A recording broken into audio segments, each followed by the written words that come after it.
All right, folks, welcome to the December edition of the American Praetorian / Slack Ops live stream podcast, whatever the hell we're calling this thing. Mike We're is gonna have to pick one of these days. Mike is forcing Christmas cheer on the stream this month, and we have Rick Partlow with us. So, Rick, how about why don't you introduce yourself? Well, hang on. I promised to ask him a hard-hitting question, so I'm going to. Rick, who are you? Seriously, I did no show prep. Didn't that just what Pete asked? Yeah, we're off to a started. I've been called many things by many people, but no, I'm Rick Partlow. I'm a military science fiction writer. I am originally from Florida. I live now in Northwest Wyoming, and I have 63 published novels in something like 14 series. The most popular of which is Contact Front, the first book in the Drop Trooper series. And Athon Books, my publisher, just published book 14 in that series. So that's who I am. 63 books? I didn't know the military had enough like standard cool phrases for you to use as your titles for that. Only 14 of them have standard military cool phrases. Okay.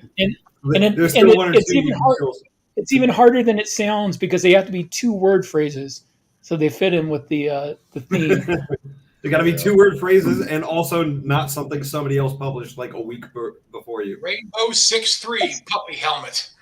Yeah, that's not that other part's not as important since I'm in book like 15 coming up. You know, yeah. Nobody's accidentally buying book 15 of my book thinking it's some other one. No, the mistaken identity reviews tend to be on book 1. Yeah. Yeah, and they usually are for other books that have more in a series. Such as one of my favorite reviews is one for Pete's The Lost book, like the first book in his series. And it's like, oh, well, you know, they introduced some new characters from the previous book, and they're going on about like characters that are not in that book at all. So I told Pete he had to include like these new characters in his next book just to make it work. It'd be funny if you like name your characters after the other one. But it's funny though how many 2-word military phrases there actually are. I could probably keep going for another 10 books without running out. Just keep the combat leader's field guide next to the desk. Before I have to go into something stupid like Willie Pete or, you know. Neiman Marcus. Eyes front. Wait, no, that was just me. Never mind. So how did you get into the military science fiction business, Rick? Well, I started really writing seriously. I mean, I've been writing since I was a little kid, but I started trying to actually write something for publication when I was in college. I was in ROTC, and I was sitting in a military history class, and started talking with this friend of mine who was in there, who was a enlisted Marine who was going to college on their dime, and we were talking about setting up a future history, you know, what a future world government would look like and how they could arrange it, you know, and we just sat there ignoring the teacher for the whole hour and figured out this government, and I started writing that book, and I think I settled on military history just because I was going in the military. I like science fiction. So military science fiction seemed like a good fit. I was a big fan of Jerry Pournelle, David Drake, you know, all that stuff.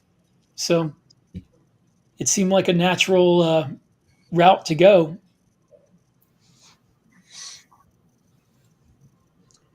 All right. Yeah. So you didn't start? Did you start with the sci-fi first and then go into the military? You didn't. Well, the first fiction that I tried writing, actually, the first fiction I tried writing when I was a teenager, because I actually finished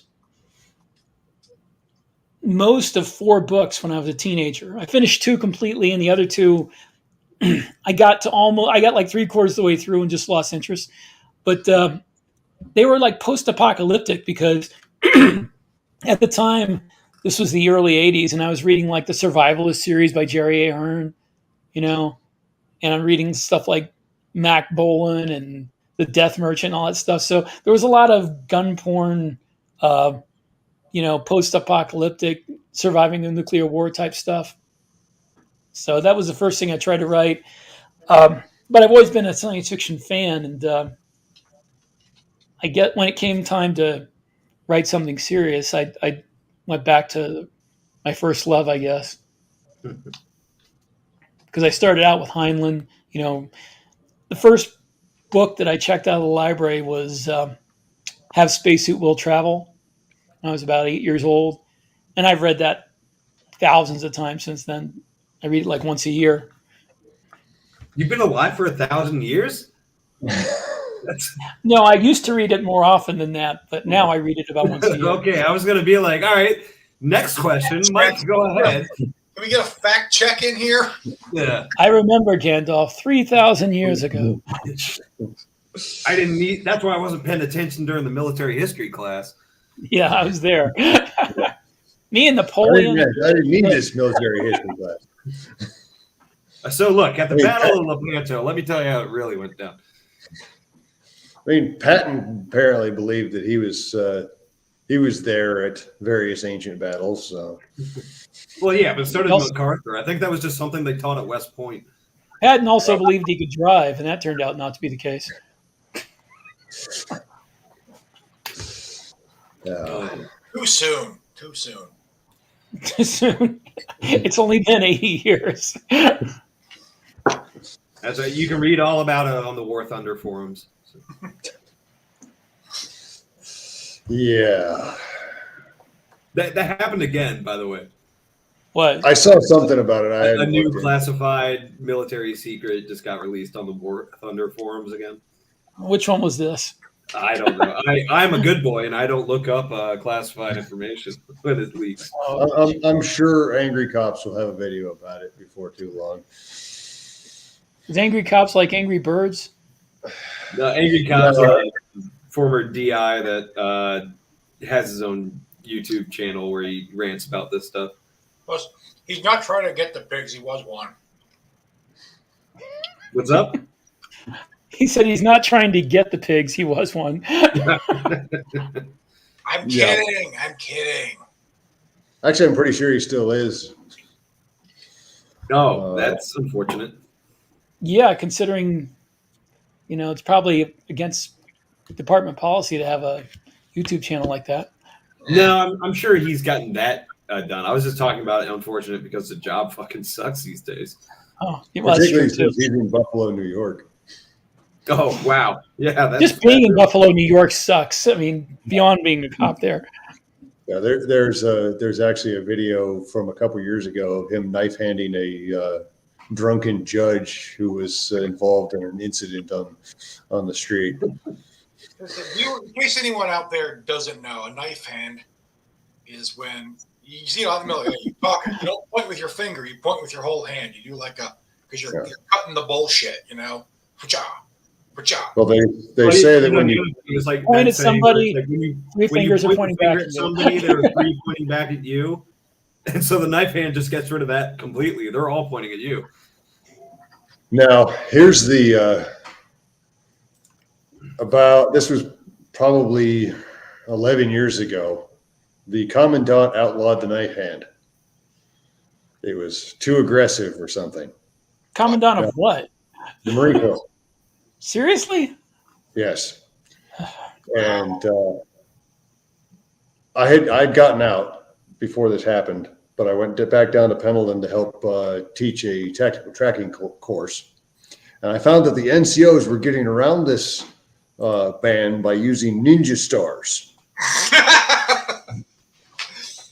It was not technically a knife hand. Just throwing you should just do a Boy Scout knife hand. Might be harder than thinking. That was Amos, wasn't it? Not being able to do the knife hand for Marine NCOs had to have been like that episode of Beavis and Butthead where they weren't allowed to laugh. Yeah. The thing is, the knife hand isn't for the NCOs. It's for the people that are getting knife handed because the alternative is just getting strangled. Like, yeah, I think they outlawed that before 2012. what, strangling? No, we still do it. It's called ground fighting. No, this is training. This isn't corrective at all. In the Navy, it's called autoerotic asphyxiation. Still lethal. That's only for the Marines that go down to Thailand. Or the Navy. Yeah. Or Caribbean. How do you think they get there? I mean, autoerotic asphyxiation seems like a particularly embarrassing way to die. Why are you telling me that? That's an X-Files line. Well, I guess if you die, you don't really tell anybody how it happened, you know.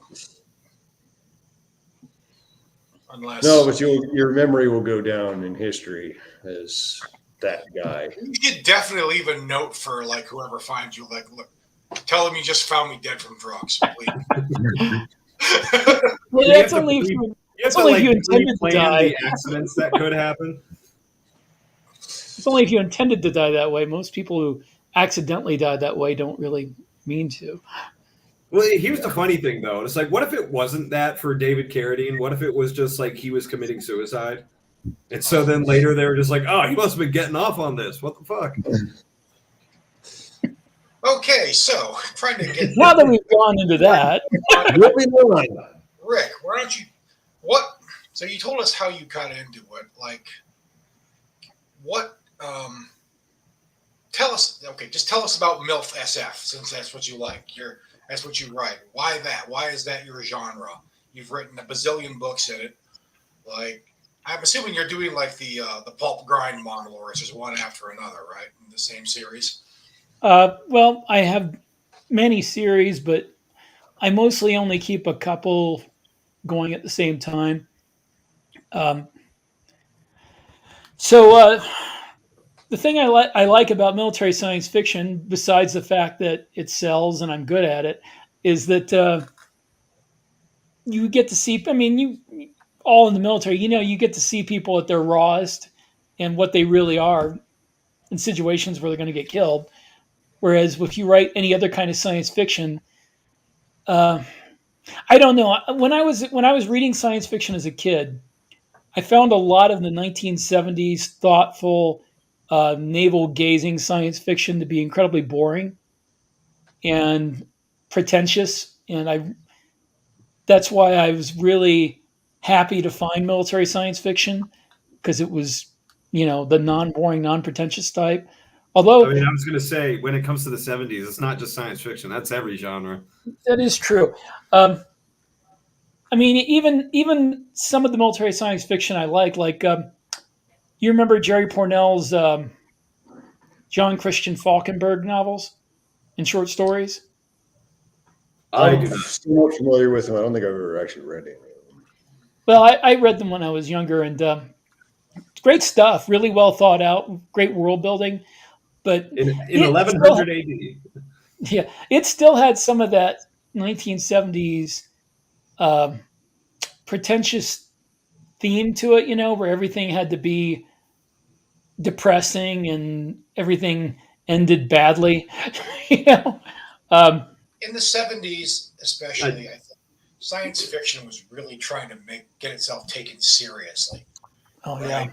Yeah. And also the 70s was just depressing. Like, 70s did suck. They were wearing plaid pants while they did all this, right? It's bad. Bell bottoms. But look, there's a reason Charles Bronson had to go out and just start killing people. So yeah, no one's going to forget that, World Con, right? But I found like no award. A friend of mine, his grandmother was big into the con scene way back in the day. He actually met Spider Robinson when he was like a 2-year-old, and I found he showed me from his grandmother's effects like this little sticker or card about yay big. It wasn't science fiction. They were trying to coin the phrase scientifiction. Oh my God! Like theory. Is that like Japanimation? It's like theory and theory. I thought speculative fiction was bad enough, but scientific fiction. Scientific. Yeah. It's clumsy to say, but they were. It makes my head hurt. What if you just like it's science, but like everything gets wrapped up into it, like Scientology or something like that. What you can use that instead. Let's not It'll go go there. You over don't great want at to WorldCon. And I think by the 80s, they started to chill out a little bit. I don't know. Well, the 80s brought along cyberpunk, and cyberpunk got me back into science fiction because it was still kind of a downer and depressing, but it was in a really cool kind of way. So, are you? I mean, it was noir. It was noir Are with you a cyberpunk? Do you have a little handheld scanner hanging from your belt at this moment?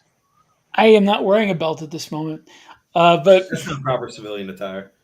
yeah.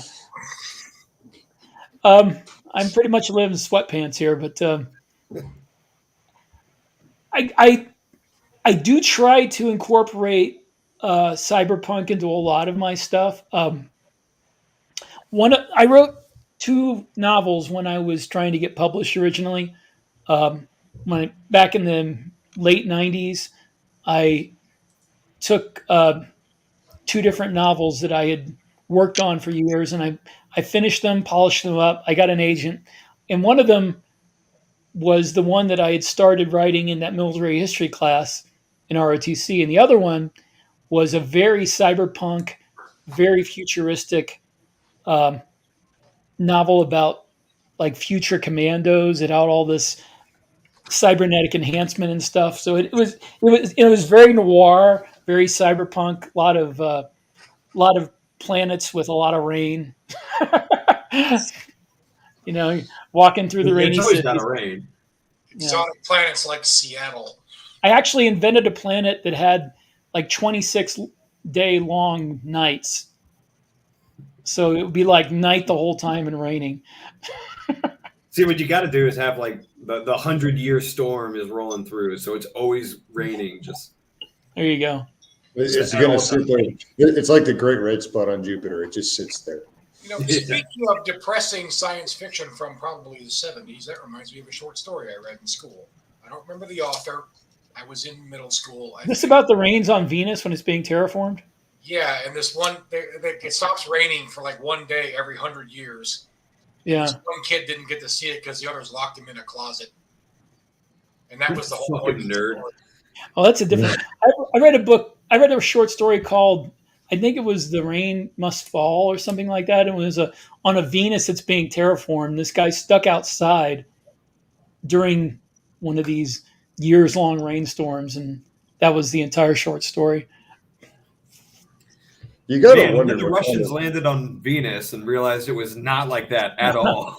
Oh no, this was like a post-terraforming Venus, where they're terraforming it and they've got all this stuff going, and that's the part of the terraforming where there's rain for. So literally 50,000 years in the future, because that's how long it's going to take to unfuck that. Well, at the time, they didn't think it would take that long. Oh yeah, didn't Carl Sagan be like, "Oh yeah, we can do this in 100 years. It's just going to take basically all of the resources on Earth moved over to Venus." Yeah, but I mean, when they say that, by the time you're ready to terraform Venus, you're not going to be stuck with just the resources on Earth. You got the asteroid belt, moons, you got comets, because you're not going to take on terraforming a planet until you pretty much have conquered the solar system. Well, my question is, if it takes a planet worth of a habitable planet worth of resources to terraform Venus into a planet that you can live on, it's like, what's at that point? That's just damn economics just doesn't work out, bro. You're trading a good planet for a good planet. That is true, but there's also other motivations that can drive people to fanaticism. Yeah, I mean, there could be religious reasons. There could be philosophical reasons. You never know what's going to happen. Venus is the new Mecca. Oh. Exactly. That people heard about the hot springs there, and they all want that. Yeah, I remember. I was scrolling through YouTube, and I didn't watch the video, so it's possible I'm misinterpreting it. But they had a thumbnail and a picture of Neil deGrasse Tyson's head, and the clickbait title was "Why are we focused on Mars instead of colonizing Venus?" And I'm like, maybe because the surface of Venus is hot enough to melt lead. I mean, that seems like kind of a deal breaker to me. I don't know. No. Venus is literally hell. It is your interpretation of hell, except There there's was no like. once back in the day, though, before we had more complete data about Venus, there was the idea that if you launched enough blue-green algae into the atmosphere, that it would start the process going, and that in a couple of centuries, it would start the atmosphere would be converted from what it is into like water vapor and start raining down. That was the idea. I think we know now that that would not work because of various reasons. I'm not a scientist, All but I the think that, sulfur, the pressure, the heat, the way the heat is trapped, the fact that it has like 90% of its atmosphere is carbon and the rest is sulfur. So you have to create the sink on that. It doesn't have any water on it because all of the water that it did have reached escape velocity. So that's already gone. Anything that is there would have to be like trapped in the mantle and like whatever, woodrite or whatever it's called. It's just it doesn't work. But yeah. I know all this because I was looking into like writing a little schlocky horror story about a terraforming unit, like basically You could always do it in another star system. Roughnecks. Well, the whole point was that it was supposed to be like grounded sci-fi shit. But it's like to have roughnecks on the surface of Venus, having to deal with all the problems that go on there. And I abandoned it because then somebody just made that same movie, called it Underwater, and put it at the Mariana Trench. So. Speaking of like weird religious reasons to do stuff, that's one of the problems that you have when you write military science fiction and you're dealing with interstellar wars is the fact that interstellar wars don't really make any sense from a financial standpoint. Because if you can travel between star systems faster than light, you pretty much can get all the resources you want. There is no reason to invade another solar system. So I had to come up with other reasons, and most of the ones, the land claim on the other one because you're the ancestor of the Norman invader that conquered that planet. Yeah, but that only works when you can build these ships out of wood. But the main reason I came up with in a lot of cases was religious. Religious or philosophical to the point where it's almost religious. Well, I would say that that's not only is that not unrealistic, that's how a lot of more recent conflicts have. I mean, World War One wasn't over resources. No, but it would never work in a commercial property. Like it wouldn't become like the #1 game on Xbox. To have like this religious interstellar conflict that wouldn't happen. Well, I mean, it doesn't have to be religious on both sides, just the side that's trying to invade. The other guys are just fighting for their lives. That's Halo. I mean, like in Contact Front in the Dropshipper universe, which has something like 6 series in it already, or 7, set in the same universe. We're fighting this race of humanoids, and they believe that all the habitable planets in our part of the galaxy were created for them by their gods, and that they own them, and they're like their birthright. And we are on them because we stumbled upon this.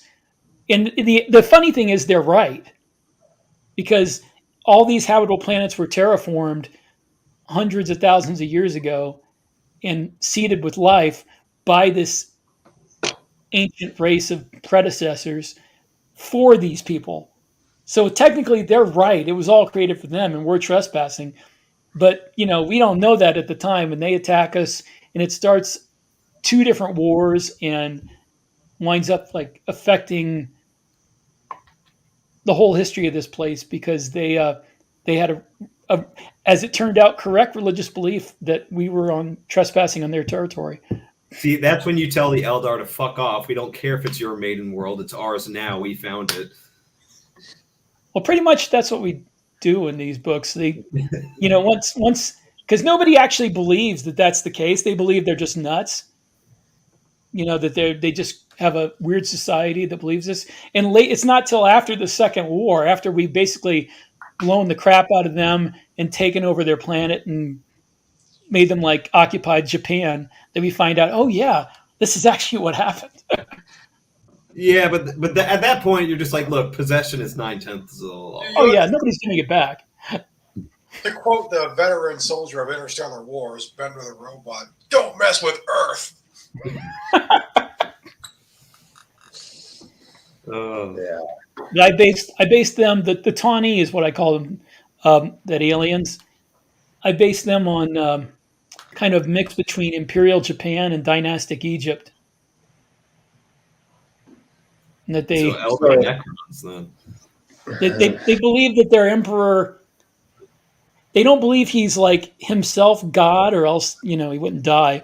But they think that he's like the spiritual vessel of their God. And so Heaven's Gate was right, Rick. Yeah, and if he it's all part of the Heaven's Gate cult. Yeah. If he gets challenged and defeated in like a coup or something like that, that means that he wasn't actually the spiritual vessel. That he was a pretender, so he deserved to die. That wasn't real space deism. Pardon? I said that wasn't real space deism. There you go. But yeah, So for aliens, go ahead. I'm for sorry. aliens, do you tend to go the humanoid route or the? How inventive do you get with your aliens? It depends on which series it is. In the Drop Trooper universe, which, like I said, is like 7 series or something now, and something like 40 books. I'm writing space opera, kind of pulpy, but I come back to the fact that I do know some of the science behind it, and I don't like. There's 2 things that I'm trying to avoid. One is the assumption that life is going to evolve out there and it's going to be just like humans, except with bumps on their forehead. The Star Trek thing. No, I was and the other, not in your books, but in real life. I hope that's exactly how evolution works. Well, the other, I didn't want to deal with aliens who were like what they'd really be like. They're so totally unlike us that we couldn't even talk to them because our points of view would be so different. We couldn't even share a perspective to talk. So what I did was I created a universe where the first and pretty much only life that evolved in this galaxy was on Earth, and it evolved from the dinosaurs right after the asteroid hit in the Yucatan.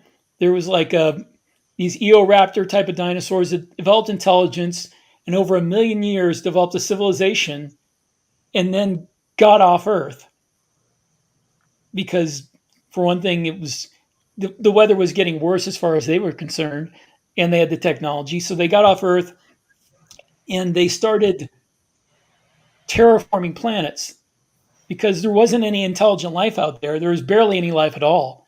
So they started terraforming planets all over the galaxy and using life, DNA from Earth to populate these planets. So everything we encounter out there, it's different slightly, but it's all based on Earth life. And we get out there, and at first, like the first series chronologically is the Holy War series. And we get out there and we find these planets, and we're like, this makes no sense at all. This looks like, Canada and like Stargate. Oh God, we gotta leave. Yeah. So they're going through all this theorizing, like, well, maybe there's parallel evolution, maybe it's panspermia. They're trying to come up with all these theories, and the kooks, the conspiracy theorists are like, hey, some other race took life from Earth and put it on these planets and terraformed them. And that they're like made fun of, but that turns out to be actually what happened. So Basically, all the life we run into in the universe is based on Earth. So do these kooks and conspiracy theorists, do they call these beings reptilians? No, You can just throw that in they there. call it Just they add call like them the actual ancients. conspiracy They don't theories. really know what they look like. They call them the ancients. Okay. I was gonna say, well, when they find out that they're like related to like a strain of raptors, they can just be like, "See, I told you, lizard people were real." It's Well, especially awkward if like one of the reincarnated deity is named like something very similar to like Hillary Clinton. Just be like, I told all of you, you called me crazy. I think the funny part is that when we actually finally meet some of these guys, we have to go pretty far afield because they don't live anywhere near us anymore. But when we finally go out and meet them, they're just a bunch of pricks. They're really not nice at all. People consider them gods, and omnibenevolent, made all this life throughout the universe, and they're like, oh, they have to be so enlightened and everything, but they're really a bunch of pricks. Just self-important, narcissistic. I knew they were bad at that part of the galaxy. Never go to that side of the galactic neighborhood. Well, they are lizard people after all. So. Yeah. Fucking lizard brained. They don't look like lizards though, because the whole dinosaur thing. They're more like evolved. They look more like evolved ostriches more than anything else. Yeah. So the feathered dinosaurs. Yes, exactly. They have their hair is like feathery. I personally would think it'd be great. They found space dinosaurs, but instead of looking anything like we think dinosaurs look like now, or looking like birds or having feathers, they looked like dinosaur attack cart dinosaurs. They're all just big and grotesque and very reptilian. It was like what we originally thought they were. They were just like these big lumbering things that like walked like this and that shit. They dragged their tails.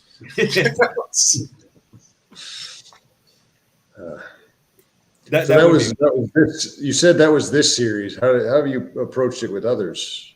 Well, that's this universe, which is a whole bunch of series. I have like two ways that I go about it. Either a realistic kind of way where if there's aliens that look humanoid, it's for a reason, like somebody intended it that way, or it's just really pulpy space opera where I don't explain it. Because there's a lot of books to be sold doing that, but I prefer the other way where I actually have like a logical reason. Yeah. I mean, I can make up physics, but I don't like making up logic. So, how many dimensions does your it's fun. Your physics have? How many would you like? Wow. No, I mean, I don't even want it to make sense. There's some real artistic integrity there. Oh, so that was actually a quote from Have Spacesuit Will Travel, to be honest. Somebody asked how many dimensions, and he said, how many would you like? That's the most timeline shit ever. There's the way that they do star travel in that universe is something called the transition drive. See, what we originally found were like these wormholes, artificial wormholes left over by these predecessors. And after studying them for long enough, they figured out a way to open them, like temporary ones, to go to the same place, which they call transition space. So it turns from like stargates to hyperspace. Except, pardon me, transition space isn't connected like the closest star system to Earth, if you go in transition space, isn't Proxima Centauri. It's whatever one is connected via a transition line to us. So it's these extra dimensional lines of gravitational force, and they don't necessarily go a straight line through normal space. So you can hop in the transition line and go for a day and wind up 60 light years away, or you can go for a week and wind up in Alpha Centauri. It has nothing to do with where real space is. So that's the other dimension, I guess. It's great for plot convenience, basically. Exactly. Well, it also saves me from having to think how far away is this star system from that star system? How many days would it take to get there in hyperspace or whatever? No, that's just because it's closer in transition space. That's where we're going. Yeah, it's this many plot miles away. That's how it is. I mean, Exactly. it's really best. I find it best to be really vague on that sort of things if you don't find a way Yes. around it, because I screwed up once. I screwed up once, and I made one of the habitable planets around Proxima Centauri because I had read back in the early 2000s, I think, that there was a planet there. And then later on, we found out Proxima Centauri is a flare star and it couldn't evolve life. And like, oh shit, well, I've already got a habitable planet there. The So I whole had to go planet back. went through the wormhole. I had to go back and retcon it by saying that this was part of that whole terraforming thing, that they made it immune to the flares. Somebody mentions it in the first chronological series that how come there's a habitable planet here? Because Proxima Centauri is a flare star. It should be sterilized every 100 years or something. And like, it's here. What can I tell you? That's why sometimes it's more convenient if you're telling science fiction stories to put the action at some great enough distance that you're not actually messing with real stars or observed exoplanets. Unfortunately, I did that back in the '90s and figured I wouldn't have to worry about it in 25 years, and that was a mistake. Yeah, but the '90s was the Wild West, man. Everybody was doing that. But We had people yeah, think we were going to be riding space shuttles all the way to fucking Alpha Centauri. oh yeah, I mean all my like orbiters and shuttles and everything in my early science fiction look like space shuttles with engines, with atmospheric engines. And then Elon Musk turns around and makes the 1950s rockets that land on their butt. Return with a V. Yeah. Yeah. But yeah, I don't write hard science fiction simply because it's boring. Um, but I like I said, I do like to stick to the rules that I've made. If I make rules about how my made up physics works, I try to stick to them and what their logical limits would be. So well, I don't write hard science fiction because writing science fiction is already hard. So yeah, there you go. I mean, and yeah, a lot of it is boring, in my opinion, because it can be a challenge, it can be difficult, but also a lot of hard science fiction writers will be the first ones to tell you that the harder, compose your own jokes, you want it to be, the less, it just kind of boxes you in more because there's less you can do. It's less how far in the future you can have it set. It really, because there's just, you run up to a lot of engineering limits that we're at now, and there's only so much you can postulate from that. But I mean, I've noticed, on the other hand, that there is like this habit of taking something that, because it's theoretically doesn't necessarily violate the known laws of the universe, then it's perfectly acceptable for hard science fiction, like it isn't fantastical. So you'll see, I've seen things where talking about, oh, well, obviously everybody's just going to be immortal because we're going to solve that. We're going to solve this. We're going to build these gigantic, solar system-sized megastructures because, it's technically physically possible. I heard you like nanomachines, so I put nanomachines in your nanomachines. Well, the whole thing that gets me about some of the science fiction, especially like TV and movies, is they have us like in Star Trek, for example. You have warp drive, transporters, all this other stuff, but they haven't solved male pattern baldness, and we only live to be like 130. And you're gonna have people living into hundreds of years old before you get warp drive. It's a lot harder. They act like getting people to live hundreds of years is going to be harder than traveling faster than light. Adrenochrome is outlawed in the Federation, so. But I watched a lot of YouTube videos from a physicist named Isaac Arthur. He has an interesting YouTube channel, but he very much is like one of these. He calls himself a techno optimist. I think optimism is putting it mildly. He just thinks it as a matter of course that people in the far future they'll live for hundreds of thousands of years. You just replace your brain cells with nanomachines, and you got that continuity of consciousness. And like that brings up the whole Schiff's Theseus thing, doesn't it? it brings up a lot. I mean, it brings up first of all, there's this big assumption that's even possible that the human mind and consciousness can just be replaced with machine. Well, that's one of the big things I go into in one of the first books I wrote, Birthright. They developed in that book. It's just been developed. It's like cutting edge thing only the government has and a few black marketers, where you can not clone people, because cloning is obviously just making an identical twin as an infant. You can make genetic duplicates of your body, and they've just developed the technology to like read memories into computers, so they can transplant your memories into it. And one of the big things in that book and the next couple after it is, if you do that, is that you, or is that just like an identical twin with the same memories? It's not really. They get big philosophical debates. That's not a continuation of you. That's somebody else who remembers the same things. Well, that's like the transporter stuff from Star Trek. Because they would always have a fucking transporter accident. There would always be another copy of Jonathan Frakes or whoever. But then they explain that to their detriment how the transporters work in one episode. It's like, oh yeah, it basically fucking kills you and just creates a copy. They retcon that. They retcon that to say that it doesn't, but it does. Yeah, because everybody was like, oh, that's not how life works. But okay. Bones was right all along. Yeah. Yeah, I love the whole like, oh, Gene Roddenberry, said like all these problems were solved in the future. I was like, I don't know, man. I'm looking at McCoy over there, and he's like straight up from the 1970s. More like the 1950s, but yeah.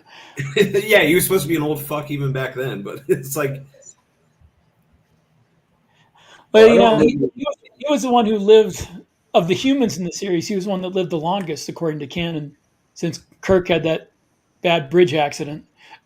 Well, that was the thing. It was like Kirk died on his own terms, and then he got brought back, like ripped from this pseudo paradise that he was in for all of eternity by the other captain, so that he could die horribly in violence. Again. Yeah. Yeah. Thanks, Picard. I think I never had an interest in Next Generation after they did that to Kirk.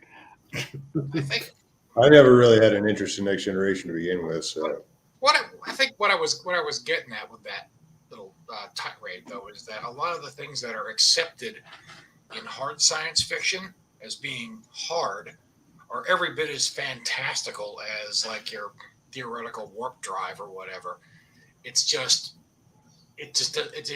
Their fantasy comports with the current known rules of the universe, so they think therefore it's automatically like it doesn't even comport with it. It's just like, we don't know enough about this shit to say that it's wrong.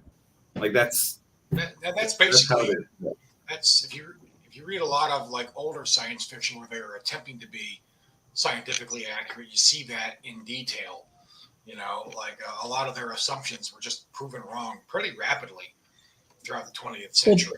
The whole thing with immortality is that I think they calculated this already, that a human brain doesn't have enough capacity to store memories past, I think it was under 200 years, that it would just fill up and you'd start forgetting things and overwriting it. So all these immortals are just like Alzheimer's patients, or they're only like, they forget every previous, not incarnation, but like. There's ways to get around. There's not really a way to get around it. All you could do is rig up something where you can record your earlier memories and be able to access them. But that would be like watching somebody else do it. It's not like really having that experience. I get around it. Like they're a new person that's only 200 years old. They might be 10,000 years old, but as far as everybody's concerned, they're only the same personality that they've had for the past 200 years. And I got around that in my books by dating them at a point where this kind of technology only came around less than 200 years ago. So you have like the oldest people who had access to this, which were very rich people, very powerful people. They're just now getting to be almost 200 years old. And then at some point in the next 20 or 30 years in that universe, society collapses and they, don't have it anymore because I didn't Yeah. want to deal with that.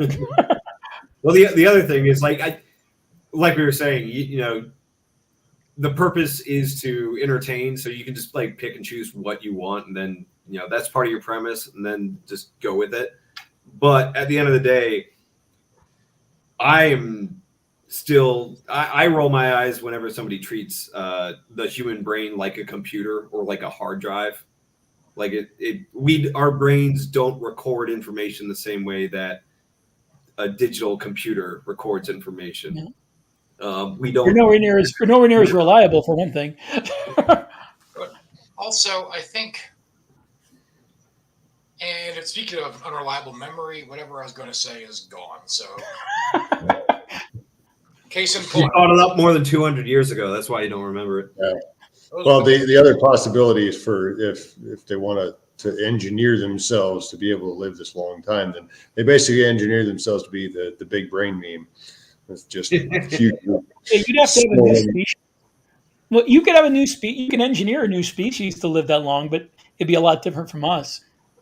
One of the things that speaking of that thing with the genetic duplicates and the thing that I came up with in that series was that um, the more times you copy somebody and try to read those memories in, the less mentally stable they get, and they wind up being like homicidal maniacs at some point if you copy them enough. It's like screen time. It's just like watching your memories on a screen. And Basically, the more you go through your Twitter timeline, the crazier you get. Yeah. Think about that though. I mean, everyone has those moments where you like remember something embarrassing you did 20 years ago, and you just stop and cringe about it.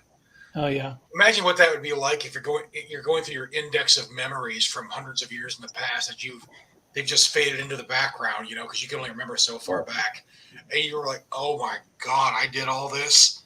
Oh yeah. You find your old Tumblr. Except you need to be my age, Mike. Then you'll I be didn't know I had an remembering Angel Fire website 50 years ago. And then you discover that over time the memories start shuffling together, so that you can't remember what happened 3 years ago, but you can remember something that happened 150 years ago. The worst part. The only thing the worst part about life are the things that traumatize you and the cringe. Everything else is lost to the fog of your memory, except all your cringe. I say the worst thing about SSRIs. the worst thing about memory as you get older, though, is when you remember things and you find out it didn't really happen that way. You're like your memory of it is totally confabulated, but that's all you remember of that experience, and then everybody else says, "No, that didn't happen that way." It was even more cringe. Yeah. Oh, I remember now what I was going to say. The common trope, and I don't know if it's actually common, but you see it referenced a lot, is they call it mind uploading, right? Some people, like Scott Adams, are going to be really disappointed in the next 20 years when they find out you can't actually upload your mind into a computer and live forever. Because they're just because that autistic weirdo is just convinced that's going to happen. And well, he's hoping that's going to happen because that's the only way that he can like hook up with an e-girl that won't leave him. But even in like the best case scenario, you're just talking about like a crude computer like representation of your personality. You're still dead. It's like some people, I think, almost unconsciously still believe in like the concept of a soul, even if they claim not to. They think of it as their consciousness, their personhood that could be extracted from their body and put into a computer. And like, yeah, unless you want to talk spiritual stuff, guys, that's see the problem with the idea, and I know this even if I have it in the books, is that we are more than just memories, like playing on meat hardware. There's like the human brain is so incredibly complex. that there are biological and neurological things interplaying that we have no idea how they work and probably won't for a century or more.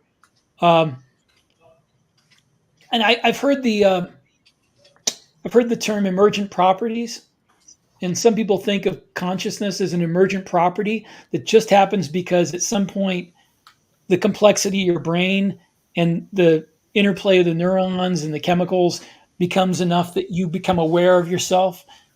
I don't know if that's true, but that's if that was the case, then you couldn't really duplicate that with just by reading the memories and uploading them to a computer.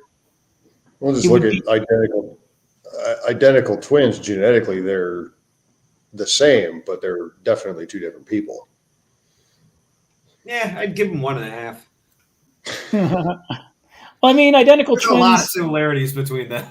Identical twins are a lot closer than normal people as far as everything else. But yeah, they're Right, but used. what Pete's saying is absolutely correct. There's a lot of stuff that is nature and it's like built into them. So like if you separated twins at birth or identical twins at birth, you would see a lot of commonalities in certain behaviors, but they are two very distinct people who like there's something more than just genetic. It's not like some deterministic factor where it's like free will doesn't exist because it's all your genes or any of that shit.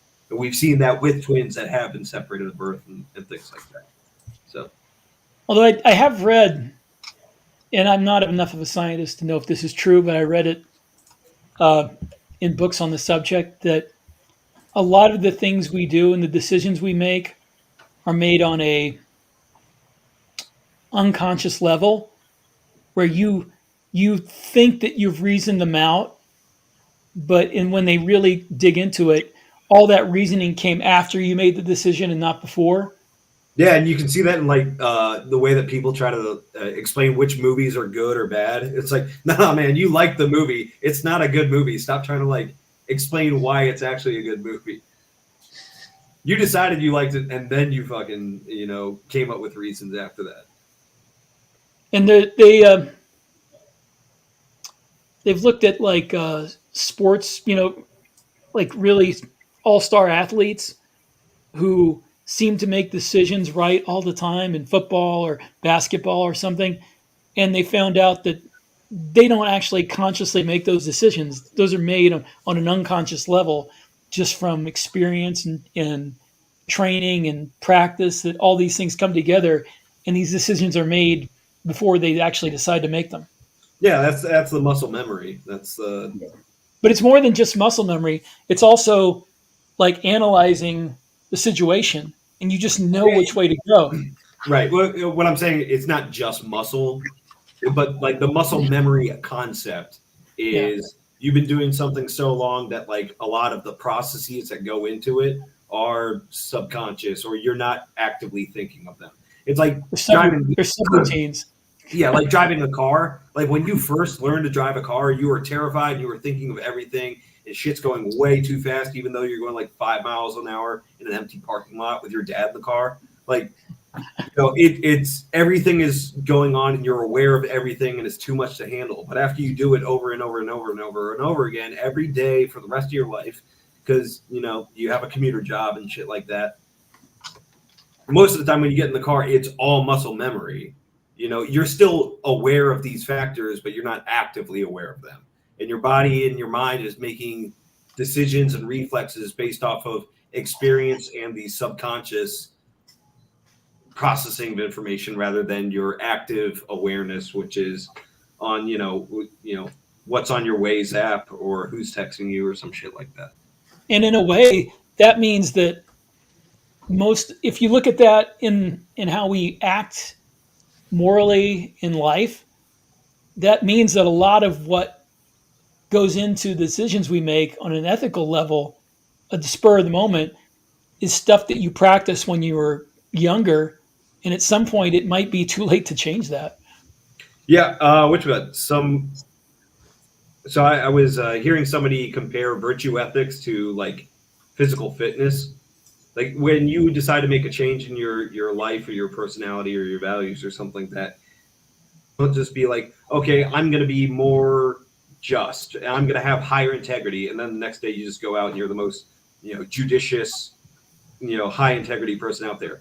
It's like working out. You can't just be like, I'm going to be in fantastic shape. And if I lift, these dumbbells and do curls today, tomorrow I'm going to have huge biceps. It's something you have to do like routinely and daily, and eventually you'll get to the point where you have bigger muscles and you're in better shape. Same thing with ethical changes and value changes in your life.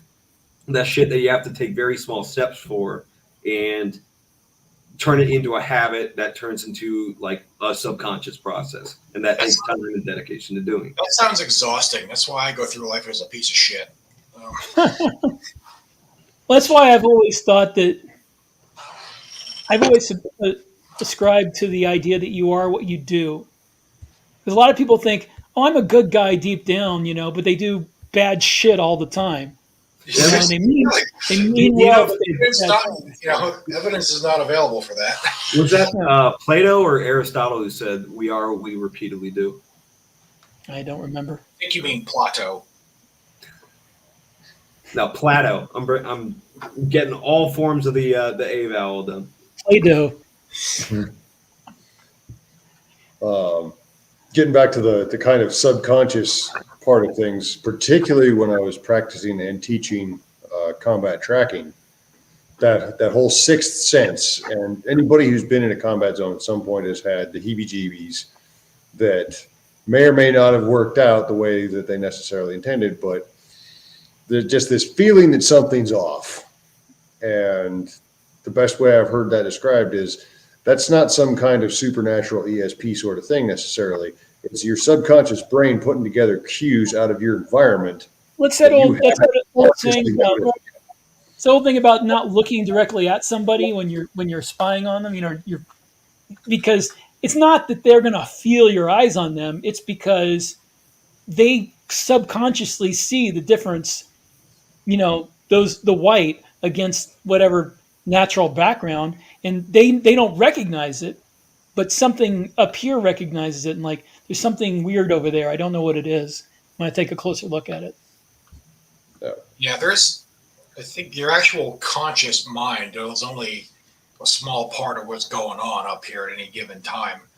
And it's kind of weird to think about how much of you is just kind of running on autopilot, but it has to be that way because, somebody made a little video game there once where you had to do everything manually, including remember to breathe and remembering to blink and everything, just to get this character to survive to the next level. So,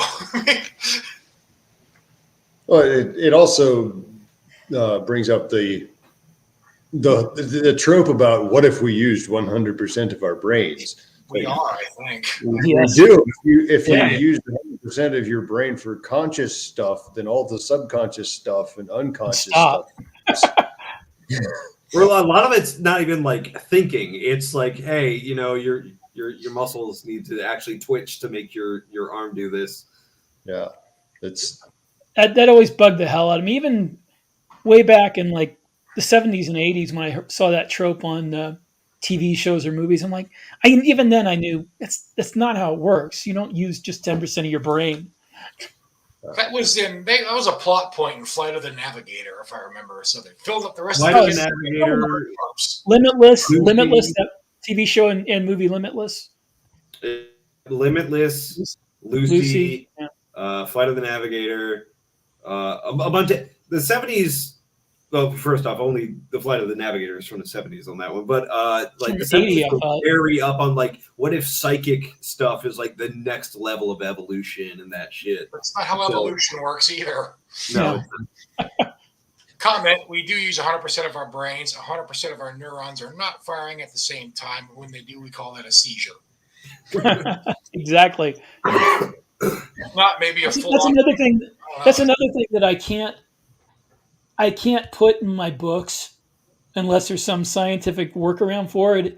Is anything involving telepathy or telekinesis or anything like that? I had to put that in one series, and I had to go through this big, complicated workaround where you're actually funneling your thoughts through hyperspace, basically, and turning them into kinetic energy. And it's not like It's not like a natural thing. It's you had to do this with technology, and it was. I think that's something what you can do to avoid if you're going to have that in your writing. I think one thing you can do to avoid getting too far down in the weeds over it is avoid what Dave Butler calls gamifying it. Right? His Dave Butler's rant is always that people gamify their magic systems in novels and things because they make it as if it's for an RPG. So it's all very cut and dry, very spelled out. You did this much mana to perform this spell. It completely demystifies it, right? I think if you want to have like psychic powers or a psychic character, you can maybe avoid some of that by just leaving it a little bit mysterious. Like it's not well understood. There aren't like specific things for attack and specific things for defense and psychic attacks. It's just very much more vague than that. Just make it more magic is what I miss when sci-fi was willing to just call magic space bullshit. Like, to get back to the hard sci-fi versus soft sci-fi shit. Hard sci-fi does a lot of the same stuff that soft sci-fi does. It's just they really want you to know that it's some technobabble bullshit rather than like a spiritual thing. Like you just add a bunch more math to it. Not even math. They'll just be like, oh yeah, so this very clearly nigh omnipotent creature that can perform magic. Well, he's just a Q entity that lives outside of certain parameters that we have to. It's like they're not giving you permission to call it what it is, which is a fucking wizard. Okay, like so. And soft sci-fi, as it is much more willing to just give you permission to be like, hey man, like I wanted the fucking space psychic, so here he is. He's gonna really push the story along. Don't think too hard about it. Yeah. I don't know. Psychic battle, there's something about including magic in my sci-fi that I don't like. It's just, hey, we don't know why it is, what it is, but we know it works. So guess what? We're gonna do it. Which I mean, we've been doing for thousands of years with plenty of things. Yeah. Maybe there's a reason I haven't written any fantasy.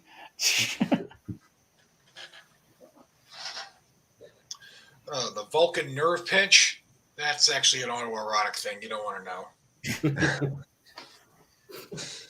Once again, I'm glad we don't have these things monetized. I mean, I keep like every science fiction writer I've ever met, I want to write an epic fantasy, but I've never had time to do it. And at this point, maybe I'm just ruined for it. I can't do it anymore. I actually ended up kind of doing that first because Nick Cole hit me up to do it. That's a little. Your epic fantasy allowed you to have guns in it, so I mean that. See, if I write epic fantasy, it's got to be strictly medieval European. You gotta write just like the most ponderous, absolute doorstopper book, like a 70s style epic fantasy, right? Or just competing to see how long they can make it. You mean Brandon Sanderson right now? I don't have time to write 500,000 word single books. Here's the thing that gets me is like everybody, their idea of a doorstopper fantasy is the Lord of the Rings, but it's very small. Yeah, take it on its own. It's not that long, but everybody just thinks like, oh, it's a long book. That's how you write an epic fantasy. It's like, no, J.R.R. Tolkien like made up like 6 different languages, and they all work because he was a linguist, and he put all the necessary mythology behind that and all that shit. And he also spent like 30 years working on it. He was a cunning linguist.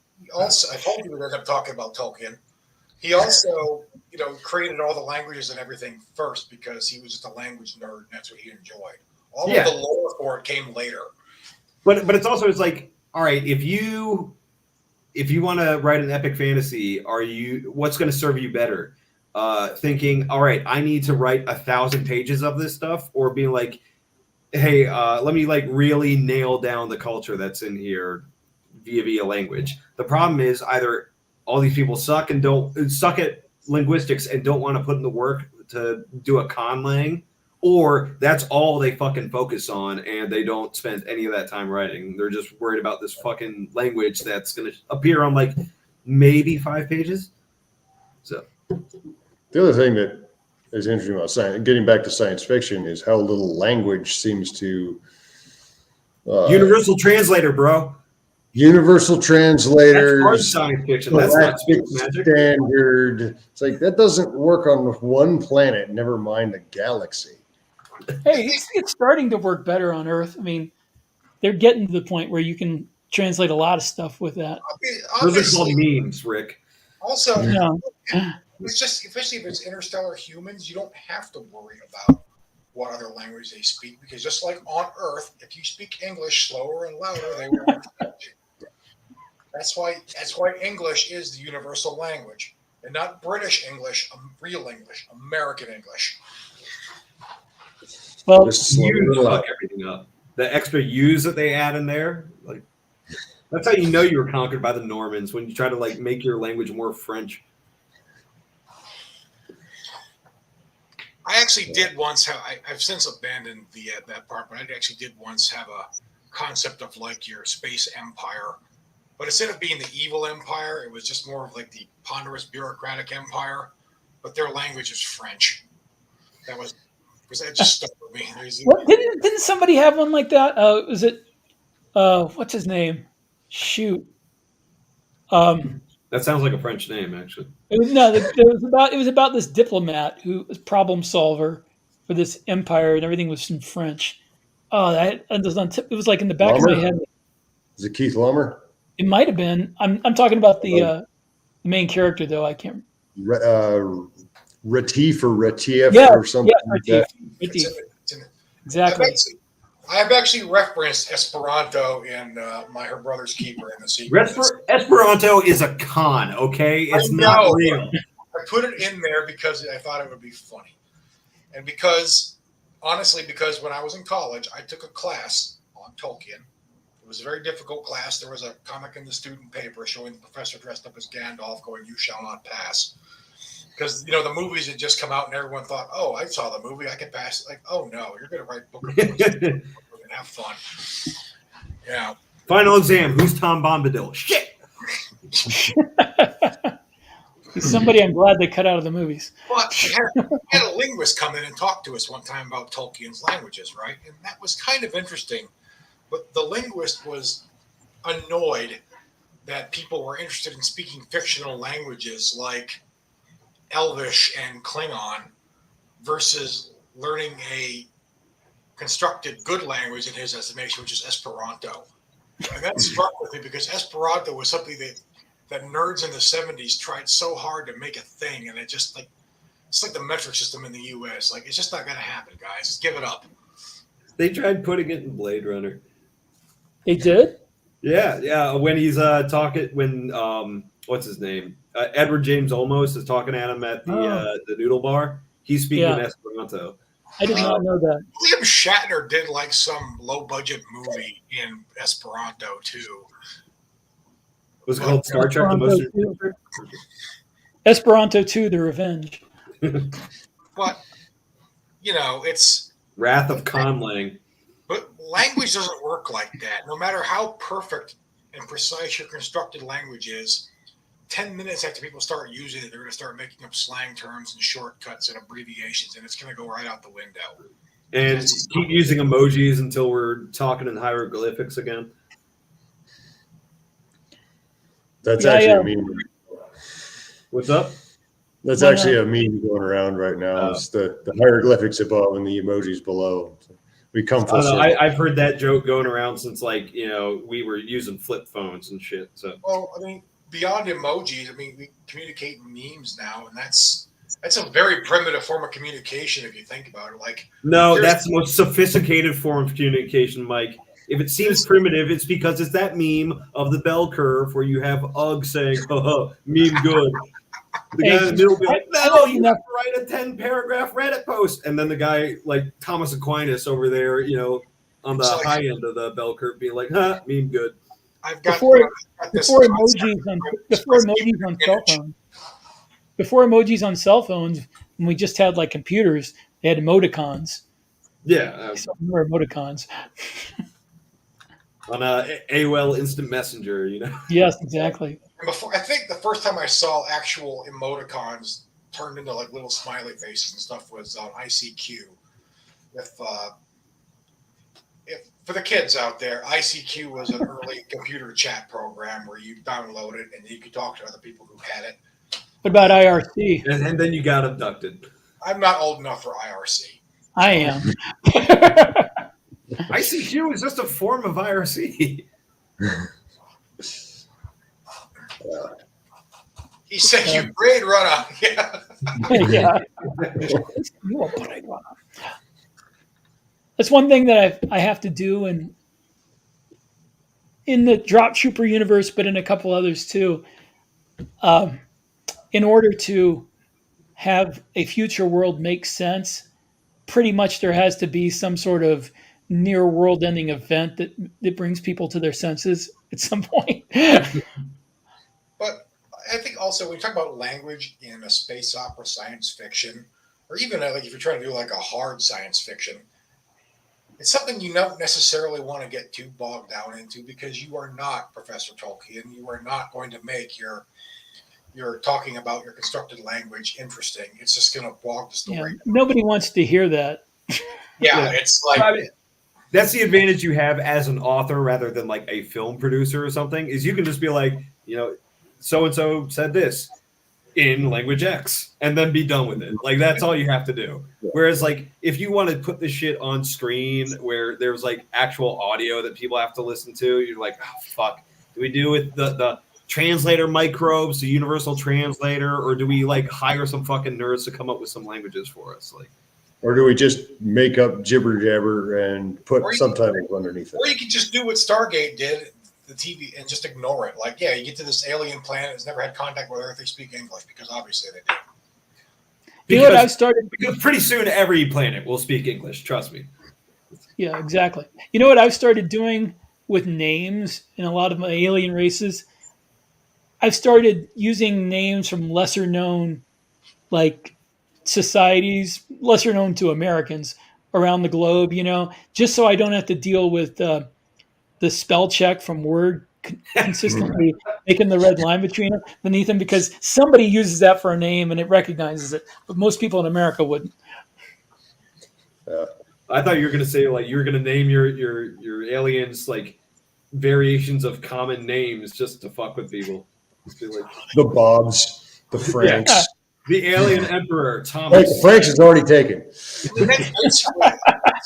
That's basically what Niven and Pornell did in Emote God's Eye. I mean, they called them the Modis, but each faction would name itself after something from Earth's history because they knew all about Earth's history somehow.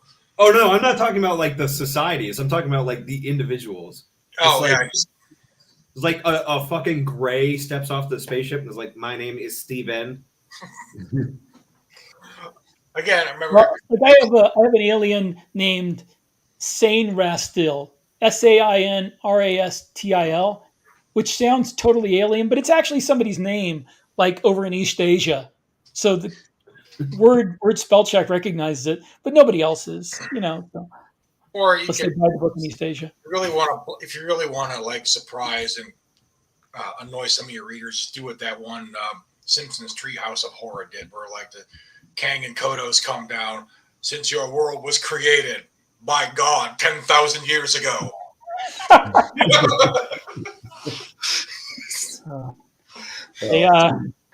I come from a my family is like YEC, Young Earth Creationists. So so is God. So yeah, so that's like a familiar territory for me from long ago. Well, you could do that too in sci-fi. Just say you believe in simulation theory. It's basically the same thing. There you go. I mean, it's creationism and intelligent design all wrapped up for nerds. You know, I'm not one of those silly religious folk. Anyway, we live in the Matrix. So. Well, you know, I wouldn't reject out of hand simulation theory, except that I find it kind of boring as an author because that means nothing has any stakes, nothing's real. So anybody who wrote this is a bad writer. As soon as the main character dies, it says insert coin. Yeah. Continue. You see it counting down, and you're like, shit. Actually, one of my characters in the books has made a joke out of this several times because as the main character in a first-person POV book, you can't die or else the series ends. So they talk about solipsistic type of quantum mechanical theory where there's all these alternate universes, and in each of these universes, one person is like the main character, and everybody else can die, but since they're the observer, they can never die. So I make a joke about the fact that he's got plot armor and like, yeah, I'm the main character in my own quantum universe. I'm the observer, so I can't die. Yeah, You should start the next book with some other character as the point of view character. Well, that would cost me a bunch of reasons, so no. Started with another character as a POV character, watching the POV character from the previous books die horribly. I mean, if I'd started that way, maybe I could get away with that. Like the Man, he was really confident about that one, but it's like the mantle of being the protagonist has been transferred. You are now hero protagonist. Terrible burden. Yeah.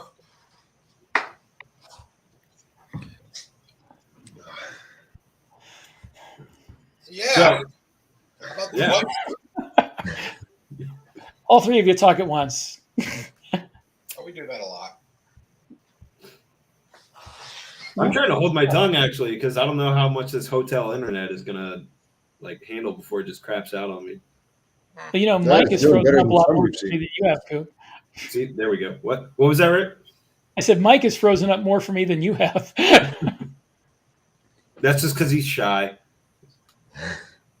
He's not. His internet actually isn't crapping out. He's just freezing. Okay. Remember that simulation we were talking about? Yeah. Pete and I are in the middle of nowhere. We're the ones that should have freezing internet. If he doesn't move, the bird won't see him. That's just because it's nighttime on the prairie and then reality starts to break down a little bit. The Wendigo have allied with the fish people. Just if you hear like your father calling to you from outside, don't go out there. It's not really him. But that's where I keep my dad.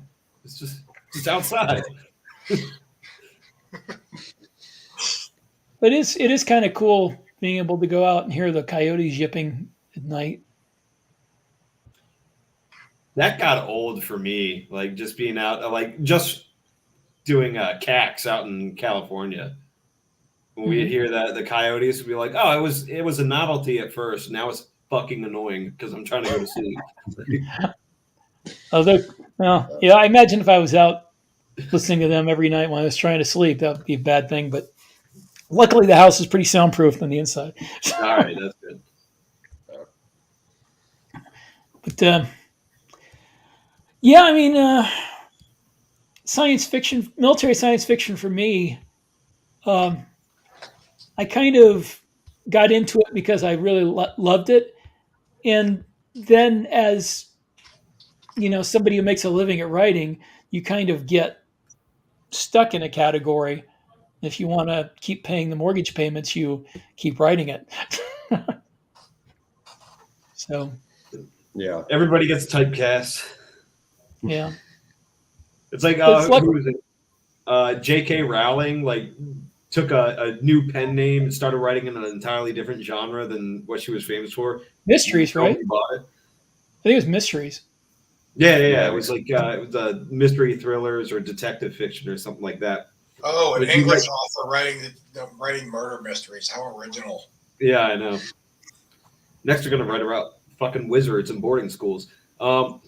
But so she wrote under a pen name and nobody bought it. It was like a complete bomb. And even the fact that she obviously had an agent and the publishers were in on it and all that shit. So you think they'd be pushing this stuff. Nobody bought it. Then it leaked that it was her pen name and immediately it skyrocketed up to the... of course. This. So the same thing would probably happen to me if I did try to write the epic fantasy I always wanted to. Nobody would buy it, so it's another reason I don't do it. I would, Rick. Just so I had that collector's item because nobody else bought it. So it's just, There you go. I've had the same. I've had this plot for this series in my head for something like 30 years, but it keeps the background of it keeps changing. Like the characters are the same, but then from a very D&D style second world fantasy to a prehistoric, pre-apocalyptic type of fantasy, and then I went to alternate reality, alternate history fantasy. At this point, I'm like in an alternate history where the Romans were wiped out in the Republic by having a bunch of dragons and elves and shit land on top of them, basically. So all the human kingdoms are 1,000 years later, maybe 600 years later, are like the descendants of the Celtic kingdoms from Europe, and the Greeks, and the Hannibal was a what? Carthaginian. Carthaginians, yes, the Carthaginians. All those nations, like hundreds of years later, have evolved into kind of a medieval medieval technology, and they have the supernatural races that live in what used to be Italy. This is like sea people trutherism. Like it was really the elves that fucking there you go. Egypt. Yeah, but it is kind of cool. I love world building as a writer. The most fun part for me is world building, which is why when I was a younger writer, I spent way too much time at it, like months world building. Although that came in handy because the Drop Trooper universe, I made up that whole future history when I was like 20 years old. So I've been able to draw on all that for 30 years. Have you ever like cannibalized ideas from other world building, or like if you have like a side story that you're going to do that's not related at all, and so you start world building that, and then you're working on your main series, like, you know what, I can take this idea from here and put it out in that. Keep doing that enough that you're like, well, I can't go for this side idea anymore because it's just going to be like exactly the same as these 3 books that I cannibalized all these ideas from. Well, when I first got into trying to write as a profession back in the late 90s, I had an agent. We never did get a contract, so I kind of stopped writing for 10 years. But I took all the stuff that I'd written before and I kind of brought it all into 2 different books. So I just took every good idea that I'd ever had and put it in these 2 books, and still didn't sell them. So that's the way it goes sometimes. Don't feel bad. When KDP came out around 2010, by 2011 I'd heard about it and I knew, and a friend of mine kept pushing me to put these 2 books on KDP, so I put them both on Amazon, self-published for 99 cents a piece, and in 3 months, the 2 books had sold 30,000 copies. So, what do those traditional publishers know?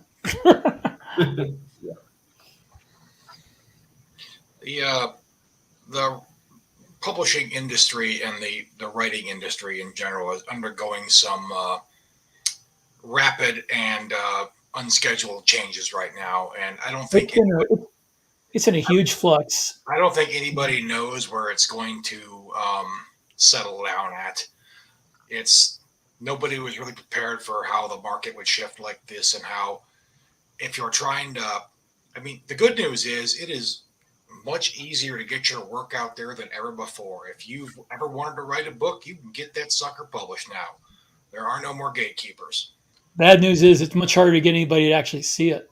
Yeah, because instead of being one industry is now just fanfiction.net. In fact, instead of being 1 in 1,000, now you're 1 in 1,000,000. So more like 1 in 5 million at this point. But just wait till I get my nanobot AI writers on that. Yeah, well, that's the thing is,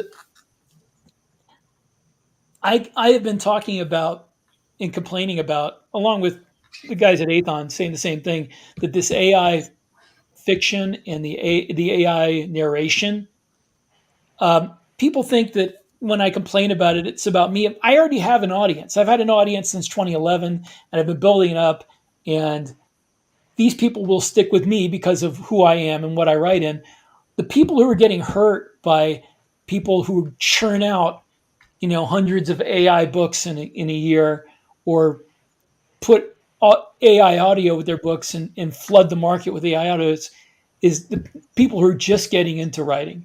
We're just trying to get attention because that stuff makes it incredibly expensive to get eyes on your work. And at some point, it's too expensive for you to actually make any money at it. Yeah. So if you don't already have your audience now, you're not going to get one. And the only exceptions to that, if you like Athon has people who like Athon books. Baen has people that read Baen books. They read the Baen label. I write with Variant Press, which is J.N. Chaney, and he is like a co-author on all the books, which he helps you develop the plot, but I write the whole book, and I plot it out. He just tells me, okay, this would sell better if you make this happen. So I change the outline and then I write the whole book. But people buy those books because J.N. Chaney's name is on them. He has a mailing list of like 1 million people or something like that. It's crazy. So if you have that, you have an into making more money than. But if for the people who see guys like me who self-published in 2011 and made some money and had some success, and they say I can do that, most likely you can't anymore. I mean, you would have to sink tens of thousands of dollars into marketing to make just 20% profit over that, or less. I think what And the you're going to royalty see, rates are only going down from Amazon, as I understand it. market saturation. They haven't gone down in it yet, but I think Kindle Unlimited payouts are going down. well, that's because of the aforementioned all those people churning out books, because the payout is based on the number of authors in Kindle Unlimited. So when you have people churning out AI books, at 100 a year or whatever, and they put them all in Kindle Unlimited, that means everybody gets less money. Yeah. Go ahead, Mike. you could kind of describe what's happening now is, to use the term that's always popular in the corporate circles and such, as the democratization of publishing. Like everybody's involved now if they want to be. It's not democratization I have a problem with; it's the computerization of it. But Either way, it's inflation. Inflation. Even without the AI thing, though, is like it's just becomes a much bigger market, and I don't think you're going to see as many like huge bestsellers like you used to in the future anymore. You know how back in like the 50s and 60s, all the way through the 80s and 90s, you had these mega pop stars, right? That were just became from Elvis all the way to like Madonna, and there's less and then there's less and less of that as time goes on, because all the old music is still there. People keep writing new music, and now there's so many different niche subgenres that your potential, the number of people listening to music is bigger than ever, but your potential audience is a smaller share of it for any genre you're in. And I think that's true also with books, except with books, less people are reading. So I don't know. Well, also with music, there are people who will listen to several genres and subgenres. With books, you get a lot of people who only read one.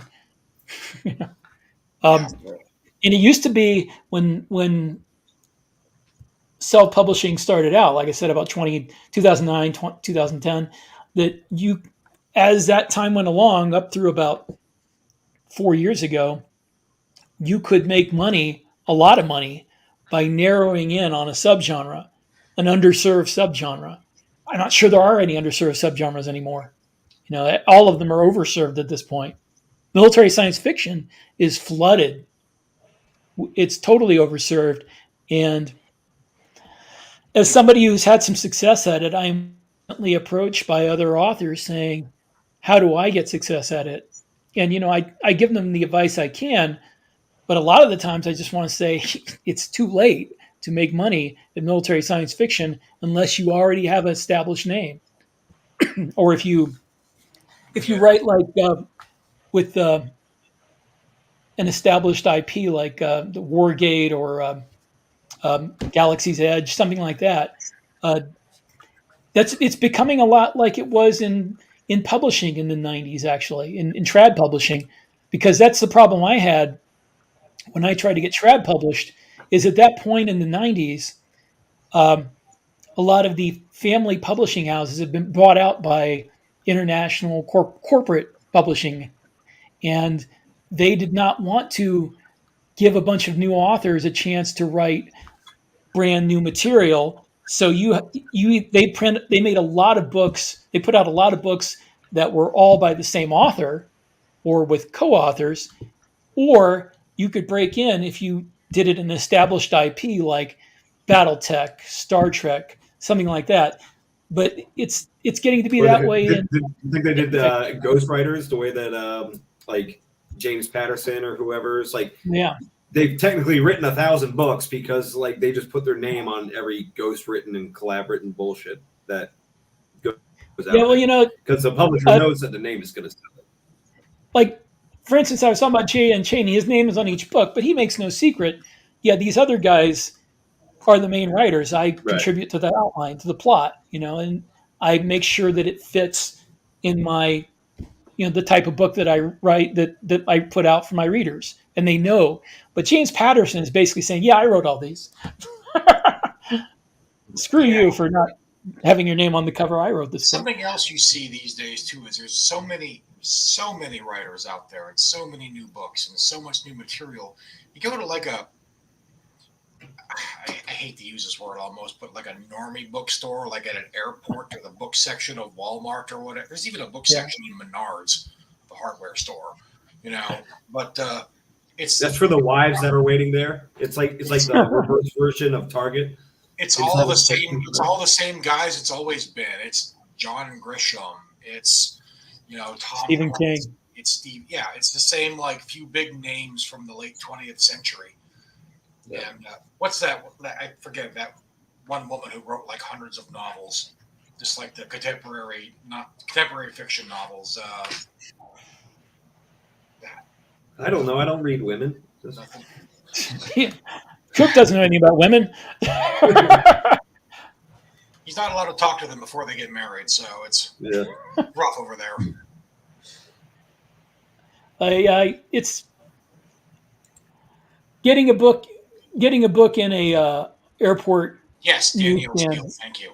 Getting a book in an airport newsstand means you've already pretty much made millions of dollars from writings. Yeah. But like I said, it's not just like the airports. It's like all your places that sell books still physically, because most of the bookstores are gone.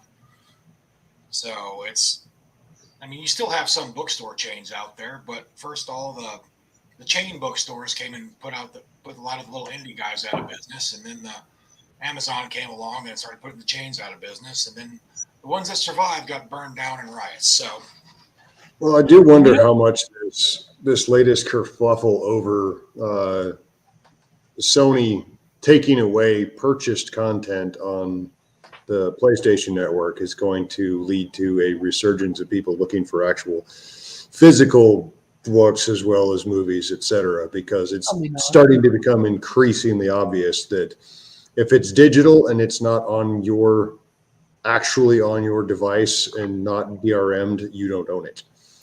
I don't know if that's going to be the same way with books.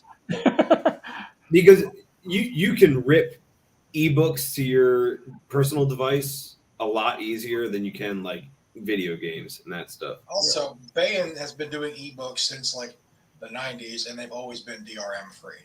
So once you get it, plus, put it out there. They're all pirated anyway. So if Amazon took them down, they'd still be out there forever. But not for most. But most users don't find pirated stuff and now they're going back and retroactively editing some books because they have no words in them and everything. Now it's like if your only version of that is on like your Kindle app, you might not even realize that your book has been retroactively edited, and you might not care enough to go. But I think a lot of readers still like having an actual physical book. They like to collect them. They like to have a shelf behind them and make people think that they read. You know. I used to. Mostly the only Those are all physical tech book manuals. the only physical books that I buy nowadays are nonfiction. All the fiction I pretty much read as ebooks. I'll do you one better. I don't read. I'll do you one better. I don't even know how. I'll do you one better. Why is Gamora? But the thing is, I've always read a lot, and it got to be where I bring a book with me on vacation or on an FTX or whatever, and I'd finish it, and then I have to lug that book around, and I've already read it, and don't have another, so you got to find someplace to buy another or something. But this, I've got thousands of books on here, and anytime that I'm sitting in a waiting room or anything, I can just go ahead and pull one up and read it. Oh, this man right here is the reason bookstores are dying. I actually have there's an indie bookstore in the closest town to us, Cody, Wyoming, which I say town. It's 10,000 and change people, maybe 12,000 people in the town. So but it's a gateway town to Yellowstone, so it's still more of a city than where I live. That's more people And than the county. And there's an indie book. There's actually an indie bookstore there that does pretty well. But the closest chain bookstore to us is Billings, Montana, which is like 90 miles away. It is a very good Barnes and Noble though, because they have a huge fantasy and science fiction section. So Nice. well, People whose favorite movie is Forrest Gump, favorite author is John Grisham. I hated the Spin Doctor so much. I'm not a fan of John Grisham either. I don't think I've read any of his books. I watched a couple of movies based on him. There's not about the books. Man, personally, he's got a grudge. I've never read any John Grisham, and I've despised Forrest Gump ever since I was forced to watch it in school. I like the movie. It was a weird phenomenon in the 90s. Like I saw it as a kid in the theater, and I think it must have been a teenager. What year did Forrest Gump come out? Like 94. 94. Okay, yeah. I was going to say 93, but yeah. But then when you go back and start to think about it, you realize what a self-congratulatory fantasy for like upper middle class baby boomers it is. Yeah, Forrest Gump is better the less you know, just like in general, but also like about the stuff in that movie. I like Forrest Gump for the soundtrack mostly. It's a classic rock station. Yeah, it is a real phenomenon of, that was a horrible movie, but man, it had a good soundtrack. I don't know if it was a horrible movie. It was. I think it was a good movie. It wasn't like best movie, but it was a good movie with a great soundtrack. I'm speaking generally. Yeah. I'll give it to Pavlo John in the comments. Like Gary Sinise was good in it though. Oh, he was great. Yeah. I'll go back and forth about the plot all day, but Gary Sinise was a good actor in that. I'm glad he got to continue after that. He got to continue his acting career in all like those military training videos he was in. He's probably one of my favorite celebrities, and he doesn't do that much acting. And aside from Forrest Gump, it's like he always plays the same character too. They wrote a sequel to Forrest. Oh, Forrest Gump was a book, wasn't it? Yeah, I didn't even. Yeah. And of course, I hear that the book Forrest Gump, the character was a lot less likable than Tom Hanks, though. Well, I mean, he wasn't played by Tom Hanks. It's just. I always hated Jenny from the movie, though. She was. Yes. Well, there are any number of descriptors that could be used for Jenny that are far from family friendly. Jenny was the villain, and just like Robin Williams was the villain in Dead Poet Society, It's just. I hated Jenny and all of her friends. I hated that Dead Poet Society. I know some people love it. I saw it in the theater and I'm like, this Dead sucks. Poet Society, it's like Forrest Gump. It's like just this wank fest for fucking kids that feel like, Dad, you're just not letting me express myself artistically. Like every And you kid know, that thinks that they live in the town from Footloose where they're not allowed to dance or some shit, or like whatever weird hobby they're into isn't sufficiently supported by their parents. As if that's even a thing anymore. And look what happened. You see that White House Christmas video? This is what happens when you let theater kids run rampant. You don't get bullied enough, you know? Yeah, I didn't even watch. I didn't even watch. Adults in all their artistic endeavors. We get Discord. Like I didn't even watch Dead Poet Society as a. I didn't even watch Dead Poet Society as a grumpy old adult. I watched it like in my late 20s. I was still, mostly I was 14 when I first saw it. Yeah. And at the time, though, I was like, I hate this character. I don't like any of these people. That's the thing that gets what gets me about a movie or a book. If I somebody once said it was like the deadly words. I don't care about any of these people. Yeah. If it's a movie or a book, those are the I don't care about any of these people. The 8 deadly words that you can have in fiction. It's an Oscar bait indie film made for indie filmmakers that care about the Oscars. That's basically what Dead Poet Society is. Well, I guess since I've never actually seen Dead Poet Society, I haven't either. I didn't see it either. I've been lying this whole time. Good Will Hunting is just mentioned. I haven't seen Good Will Hunting. I never watched the. Robin Williams seems to be in a lot of the movies that are like supposedly really good, but I didn't like. I think because he was trying so hard to get away from like the comedy typecasting that he told his agent, find the most like sophomoric horse shit that like it has this veneer of deep, and put me in it because I just want to get away from this blue genie and Aladdin thing. Remember when Jim Carrey tried to do that and how he was just like depressing and everything? Didn't work in his case, and look at him now. He's got like a hobo beard. He does paintings of politicians. I liked him in the Truman Show. That's what Jim Carrey looks like. Ted Kaczynski right now. It's like he kind of talks like Ted Kaczynski too. It's only a matter of time. Only a matter of time. When he sends you the fan mail. I don't think he's smart enough to be a bomber. Probably just not. hire somebody else to do it. I mean, Ted Kaczynski was a college professor. Jim Carrey was a street comedian. And Ted Kaczynski wasn't even that good of a bomber. Most of his shit didn't even work. True. So, I blame the mailing system, all right? Postal Service always fucks my shit up, too. That's a feature. That's a joke, FBI. Shut up. You don't want to get blown up? Technically, it's the NSA you need to be worried about. Yeah. This is on the internet. I support all of our NSA agents. Except you, Jerry. Yeah, it's another thing. 90s movies are really overrated, too. The 90s in general were overrated. It's funny because you see a lot of like nostalgia about the 90s coming out in the last couple of years from aging millennials or having their first early midlife crisis.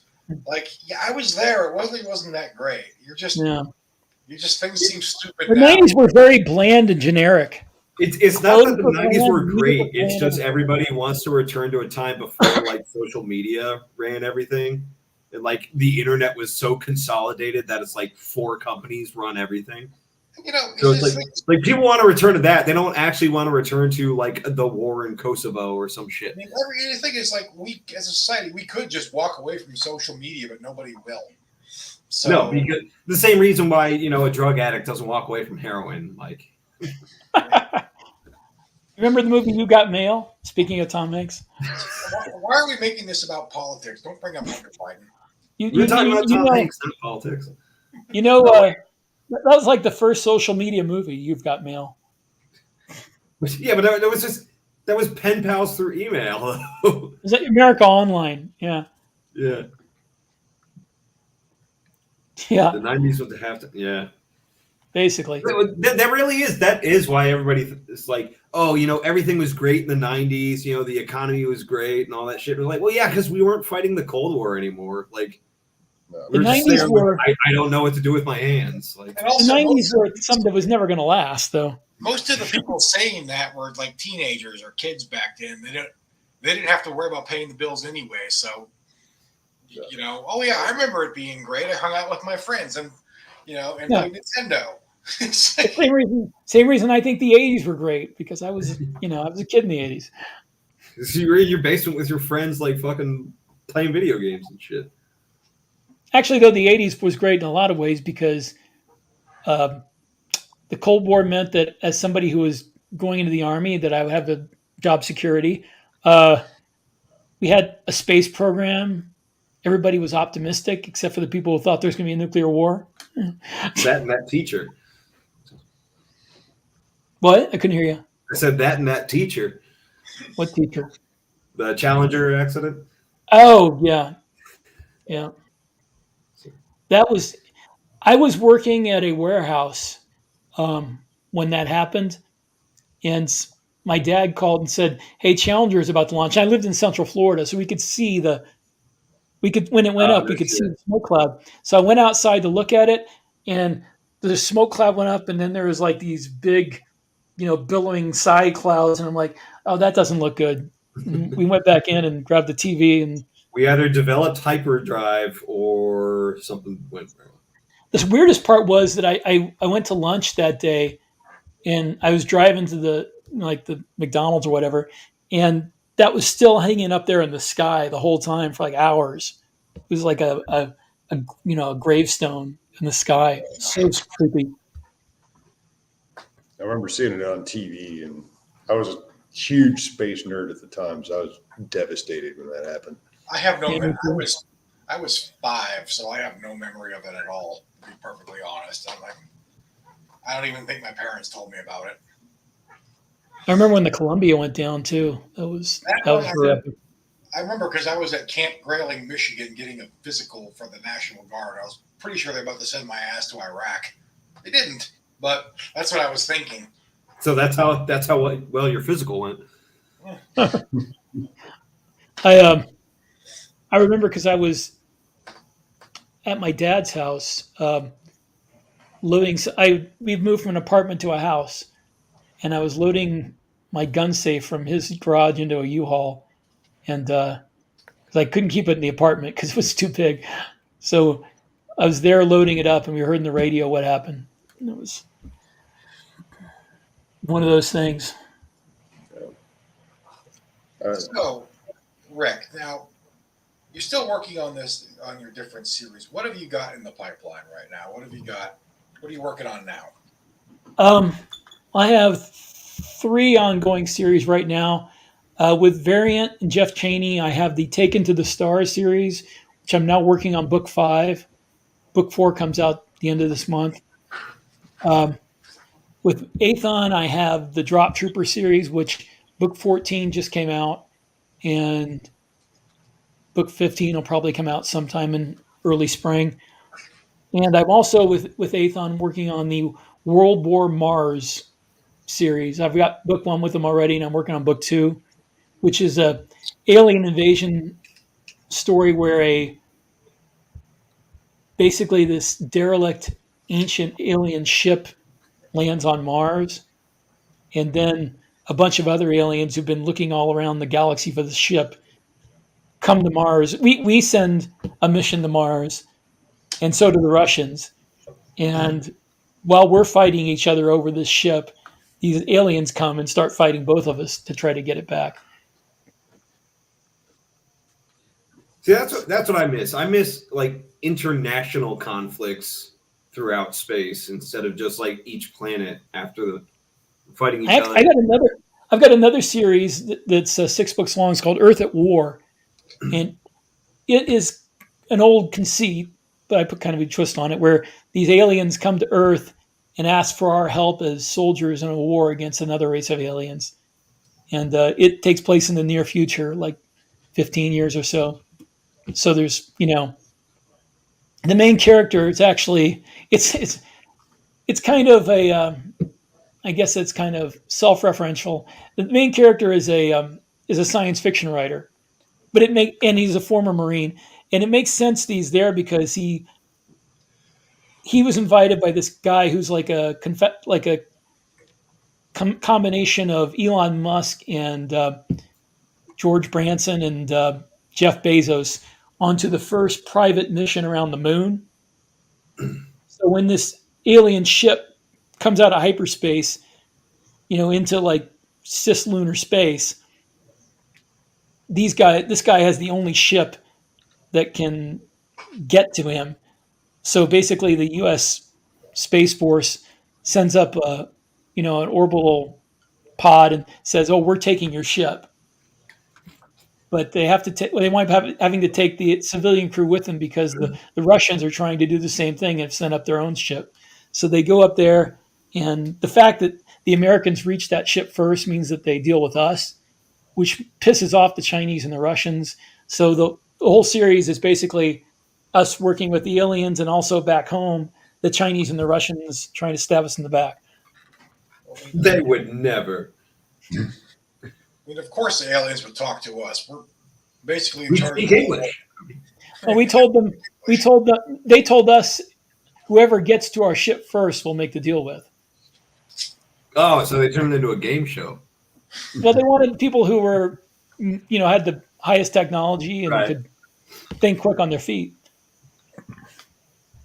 So, They thought it was funny until like the Iraqis used that Canadian space cannon to launch some.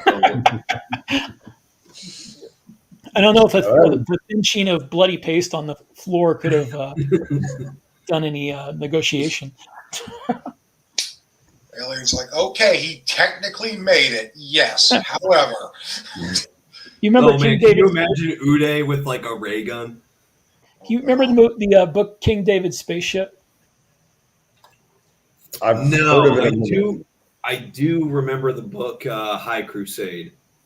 Well, King David's Spaceship, there's like a thing where if a world has the technology to reach orbit, that they're like welcomed into this Federation type deal, but if they don't, then they're basically treated like natives, and they colonize the world, and you get stepped on. So this nation, this world that knows that that's coming, builds a spaceship that works like a cannon. They're like shooting rounds into the back of a capsule to drive into orbit, and they get there and they're about to die. They like internal injuries and shit from the way they get into orbit. But the fact that they made it there alive means that they're accepted into the Federation. So it's like you evil Knieveled your way into the country club? It's like, yeah. Basically, yeah. But in that World War Mars, the U.S. has this ship that they've been building for a manned Mars mission, which was still years away, but they push it up to get to this thing. Meanwhile, the Russians are like, well, there's no way we can build a ship like that in time. So they start borrowing nuclear weapons from the Chinese and using their own, and they build an Orion.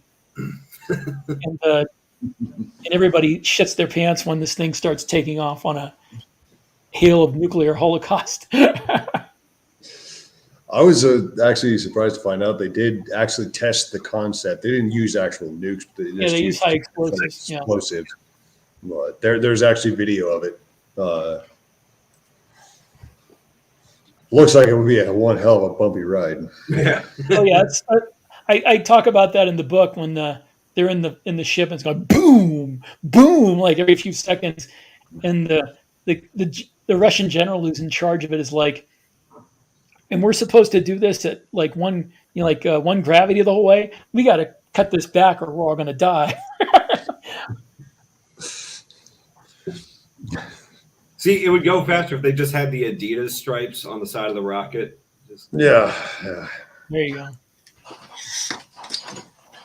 But one of my favorite science fiction novels is Footfall, where they use an Orion to fight the aliens.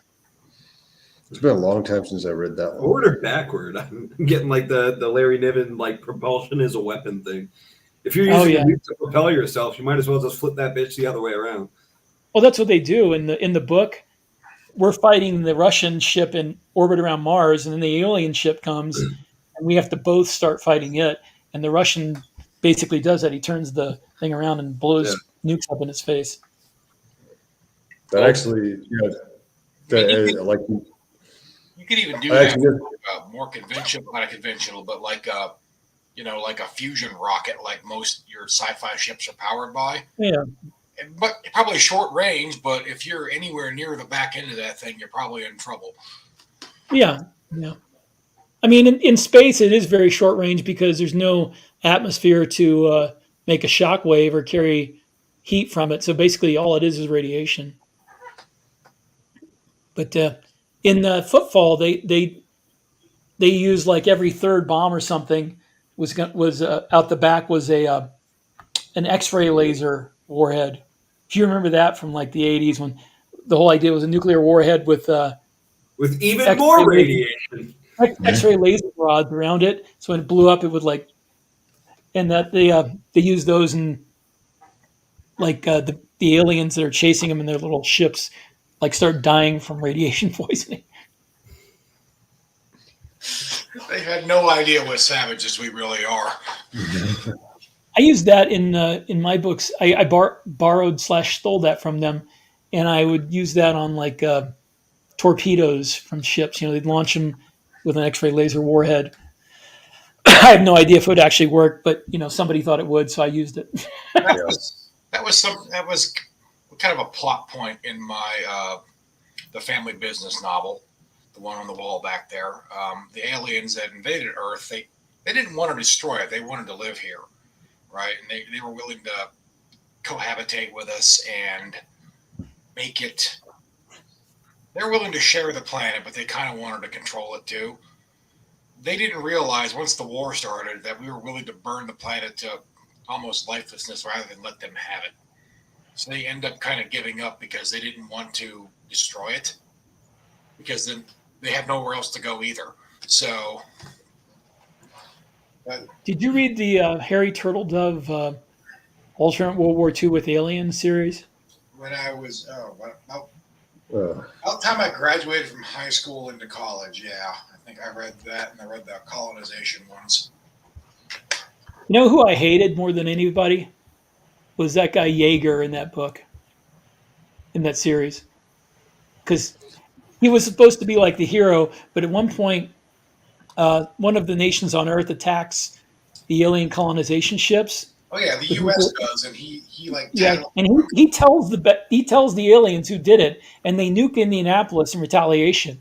And I'm like, that's your fault. You just murdered all those people because you told the enemy who did it. And he's still made out to be like this moral hero. I would have shot him. Have you considered how much the author hates Indianapolis? Yeah, it's possible. And it's very easy to do. Having been there and be like, did you really be able to tell afterward? I mean, it's like all right, if I wrote a book where something like that happens and they like nuke San Francisco or something like that, a lot of people will be like, wow, that guy's a dick. But San Francisco. Hey, I'm not saying I condone it. I'm saying I understand. Guys, science. I'm not saying I condone it, but let's just move forward with what we have. There's no going back in time and unnuking it, guys. What's done is done. San Francisco and all of California is beautiful if you just get rid of the people. Yeah. So let's use neutron bombs. Point. Those X-ray lasers? Invented for just such an occasion. Well, boys, we are at the 2-hour mark here, just about. So only 1 hour to go. Normally, I'd be right there with you, Rick, but I am fucking dead today. So, in case you haven't noticed, but I can't tell from looking at him. Maybe he always looks like this without the sunglasses on. I don't know. Coop looks like he did 3 rounds with a bottle of tequila. No, I've been sober all day, but I've been up since like 4:30, and I've been driving most of it. So I hope Robert Cruz isn't talking about me.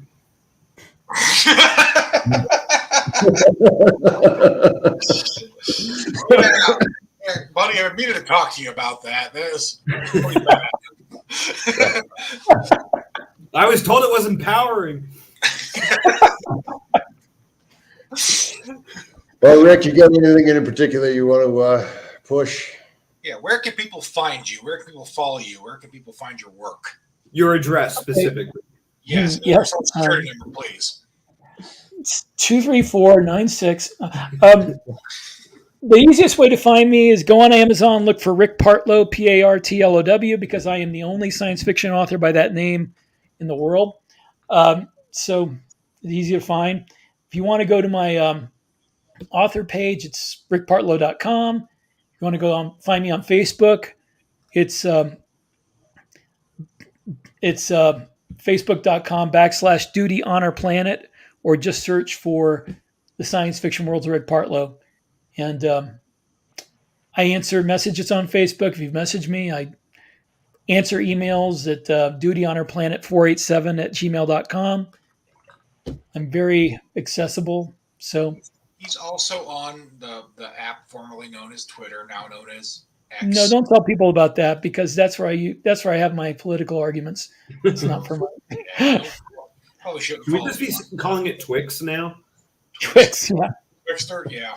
So it's funny because I had 65 followers on Twitter until I got involved in Larry Correa's political arguments, and then I went up to over 1,000. So there you go. Yeah. People love their political drama these days, and I do it too. Don't feel that's not a judgment. I'm just the truth. Like, as if we all don't get enough of it all the time. Right? Honestly, I just go on there to make fun of people who say stupid shit, and I don't really. If they want to have a long and involved political discussion, I'm like not in 180 characters. That. So pay $8 then. Yeah, you just write your long screeds, you know. Yeah, but I pay the $8, but the problem is then it's like see more, and nobody who you're insulting is going to go see more. Yeah.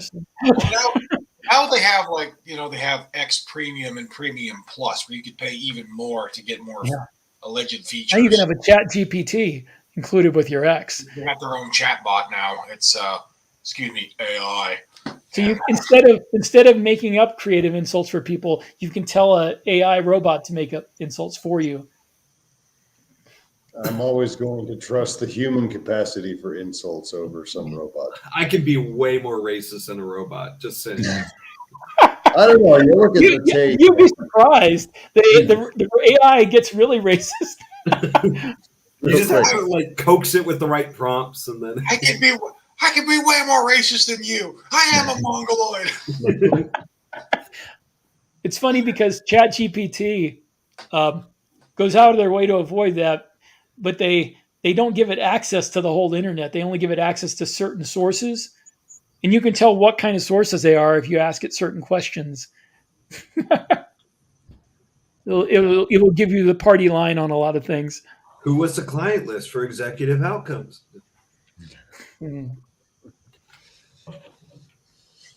Mike, you got anything to push tonight?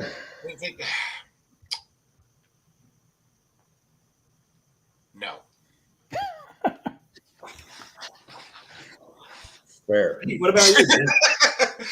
I believe it or not, I still do write books. I'm just very slow. I'm still working on one. It'll be done at some point in the future. I don't know how Rick. Mister, I've got 67 books here. Yeah, well, not everybody's as good as you, Rick. I practice mine. You only got the 10 fingers. Yep. You probably have a day job. Much to my chagrin. Yeah. I don't have a day job, plus my kids are grown, and I have no social life. So that is another thing that I would say aspiring writers should be aware of. It's like it's harder than ever now to get to a point where you can actually make enough money doing this to make it your job. Oh, it's almost impossible. I know a lot of writers, and Thanks, Obama. I know some very successful writers, and only a couple of them have actually quit their day jobs. So the rest of them just get fired from their day jobs. Well, also, I would advise to people who have some initial success, wait several years before you could. Yeah.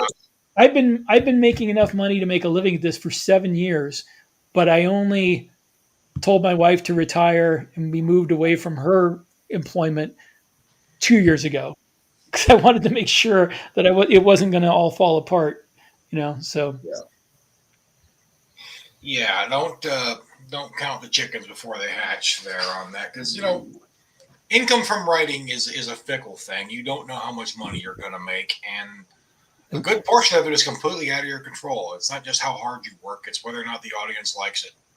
So whether the Illuminati lets you actually make money that too, or whether or not the Twitter the Amazon algorithm screws up for some reason they can't determine, and they just won't let you list your book correctly. Well, let me give you a little inside baseball. This is another part of Amazon. Let me give you a little inside baseball about the people who make real money in speculative fiction. Lit RPG writers, they make millions of dollars a year. And the reason they do, people are trying to get into it and say, oh, I can do that too. The reason these guys, the top part of these indie science fiction lit RPG writers, make that much money is because they started off on a place called Royal Road, where they gave the stuff away for free and got millions of readers. And then they told those readers, hey, I'm going to write over here for this book publisher, and you can get, instead of getting a paragraph at a time over weeks at a time or months, you can have the whole book for $5.99. And these guys some of them get to number one in the entire Kindle store. That's how much they sell by bringing those people over from Royal Road. So that's like, I don't care how much money they make. You can't make me read that shit. No, I'm not reading it either.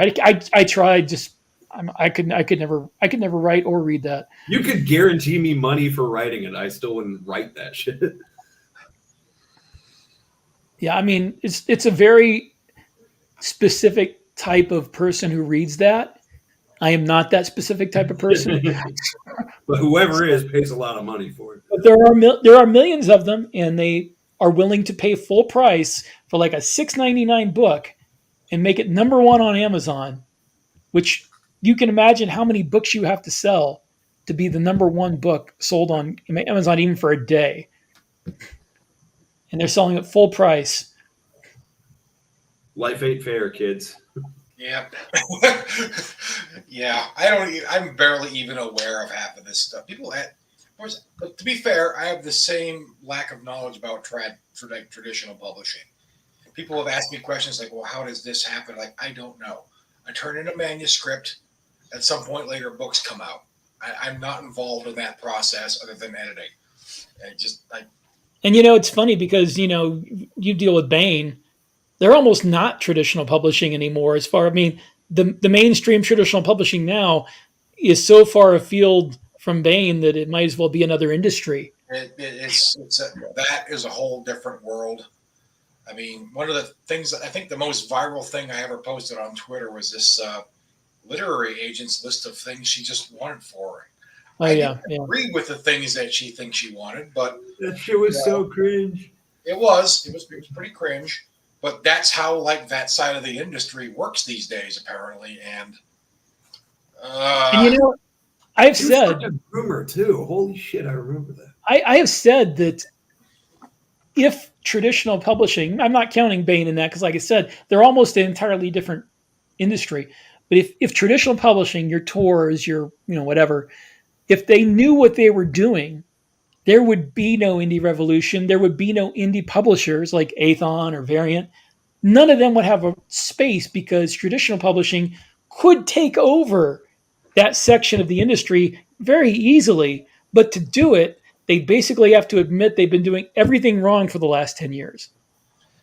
And also that requires maybe a little bit more out-of-box thinking than the big international corporations. That too, but it's not just out-of-box thinking. It's you're forcing these people who make a living putting out books, most of which don't sell, making most of their money on a few really big sellers who do, to say, okay, what you really want to do, instead of putting out a bunch of books that don't sell and a few books by these people that sell millions of books. Put out a bunch of books you know are going to sell tens or hundreds of thousands of copies each. Concentrate on ebooks and audiobooks, and you'll make a buttload of money. But they won't do that because they're A, stuck in the past, and B, stuck in their own political and philosophical worldviews. No, but they win so many awards, though. Yeah, but they give themselves. The politics of it aside, like the traditional Manhattan publishing industry is kind of an insular little world. You know, the New York Times, the word I would use. The New York Times bestseller list is based on books that sell in certain bookstores in New York. You know, it's all very New York centric, and honestly, I don't think like the corporations that own a lot of these publishing houses now, I don't think they're even aware of half of this stuff. I just think it's just. New York Times actually came out and said, like, if a certain book that we don't like is selling high enough to be on the list, we will not include them on the list.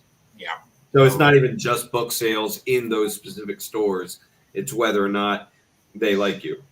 And also whether or not the politician forwards, buys enough copies of their own book to get it up there, like with.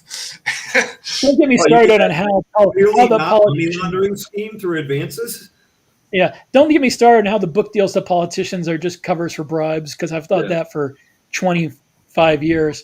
Wait until you hear about modern art. Some of these publishing houses are like, they're going to, like I said, the industry's in a painful realignment right now, and there's a lot of adaptation that's going to happen, and not everybody might make it. I mean, Ace got sold to the Chinese. I thought that was Daw that got sold to the Chinese. Daw, yes, Daw, not Ace. Is Ace even still around? No, it got sold to the Chinese. I think so. There we go. Right. So it's so if you want to write a book these days, don't, or do. Just don't expect to make any money at it. But other than that, knock your socks. I have a YouTube series about how to write science fiction that doesn't suck. I put it like that because I don't feel qualified to tell people how to write great science fiction. Maybe not even good science fiction, but I can definitely write science fiction that doesn't suck. And one of the things I tell people in that series is, if you wouldn't do this without the possibility of making any real money, then don't do it at all. Because the odds are you're not going to make any real money. So do it out of love, out of passion, out of the fact that you can't not write. And put it out there and see if anybody reads it. But don't go into it expecting to make money, because the odds are very much against you. The one point of advice that I try to give people, aspirants, is like, at some point, at least for me, I may be the only one. Maybe I'm just jaded. Maybe that's why I don't produce. I don't know. But at some point, this is going to become if you actually are at all successful, this is going to become a job for you. It's going to be work. It's not for me. That's if this was a job, then I wouldn't do it. I write. Let me tell you, Mike. I write at this point 4,000 words a day, 2,000 in 2 different books each, and I'm putting out like 2 books in 2 months. And if I did not love doing this, if it didn't seem like fun, I would go absolutely stark raving insane very quickly. Just make enough money where you get a ghostwriter to do it for you, like a lot of the big. And then hire Rick, because I love doing this. I love doing this. This is like what some people are like. Oh, you can't tell the stories you want to tell because you have to write, say, tropes, or you have to make certain things in every book. But the thing is, you can make any theme that you want to write fit into those tropes. I wrote Drop Trooper is basically your Starship Troopers / armor / John Ringo's Aldonada, battle suits. But I put into those all these themes that I wanted to write about, including PTSD, immigration, child abuse, adoption, all this stuff. Not pro-child abuse, Mike. Like this kid was like libertarian. This guy went from one foster home to another, and he gets beat up and everything by these people.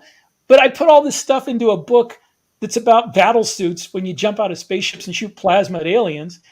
but it's got all that stuff in it. You don't have to be constrained, and you can have fun writing stuff that people are going to buy. But that's after you get successful, though. If you're not successful, it doesn't matter. The reason I caution people about that is because if you've only ever written for funsies, like for free, you might find out that when you actually have to produce, when there's expectations and your work is getting edited and critiqued and all that professionally, and money's on the line, it's not just for funsies anymore. Now there's a little bit of pressure. And it's also I think what Mike is going for is like the writer's block thing. Like, name another, industry or job where you can have job block and just not do anything. But at the same time, creativity also isn't just a faucet that you can turn on and off. It's not like it comes and it goes. I mean, I'm sure Rick over there never has a problem. I can just see that. Look at that smug bastard. Well, you know what it is, Mike. It's not that I'm especially creative. It's like we were talking about athletes before. You do anything long enough and often enough and put enough hours into it, it becomes automatic. And I've written 65 novels for publication, and I wrote like 4 before that will never see the light of day because they suck so bad. And you write that many million words, it's not a question of not being able to write it anymore. It's, you want to arrange things into a certain, perfect alignment. But at that point, you get to, I think it was probably around 20 some books. Larry could tell you, he's written you just know how to do it, and you just do it. It's not like something you have to consider anymore. Well, yeah, you say that, but that thing about creativity not being a faucet you can turn off, that is something Larry told me. And I have found that to be the case. I found that to be the case when I was trying to write around having a job that kept me working, about 14 hours a day. Well, you can't be creative when you're that tired. Yeah, that's fatigue. There's no way.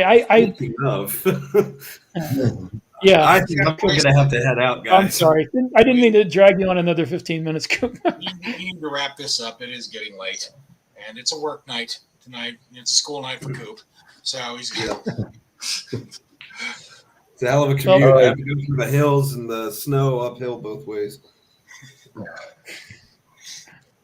So it was nice talking to you guys. Yeah, it was good having you coming on, and thank you for putting up with all of this and all the aggressive questioning, like who are you and bastard. So, Merry Christmas. Merry Christmas. We will see you all next month. So, long and prosperous. Merry Christmas, Happy New Year, Happy Robot Kwanzaa. Is that it's still Hanukkah, right? I don't know. Maybe? I don't know. Sorry. I have a rollicking Ramadan too. And on that note,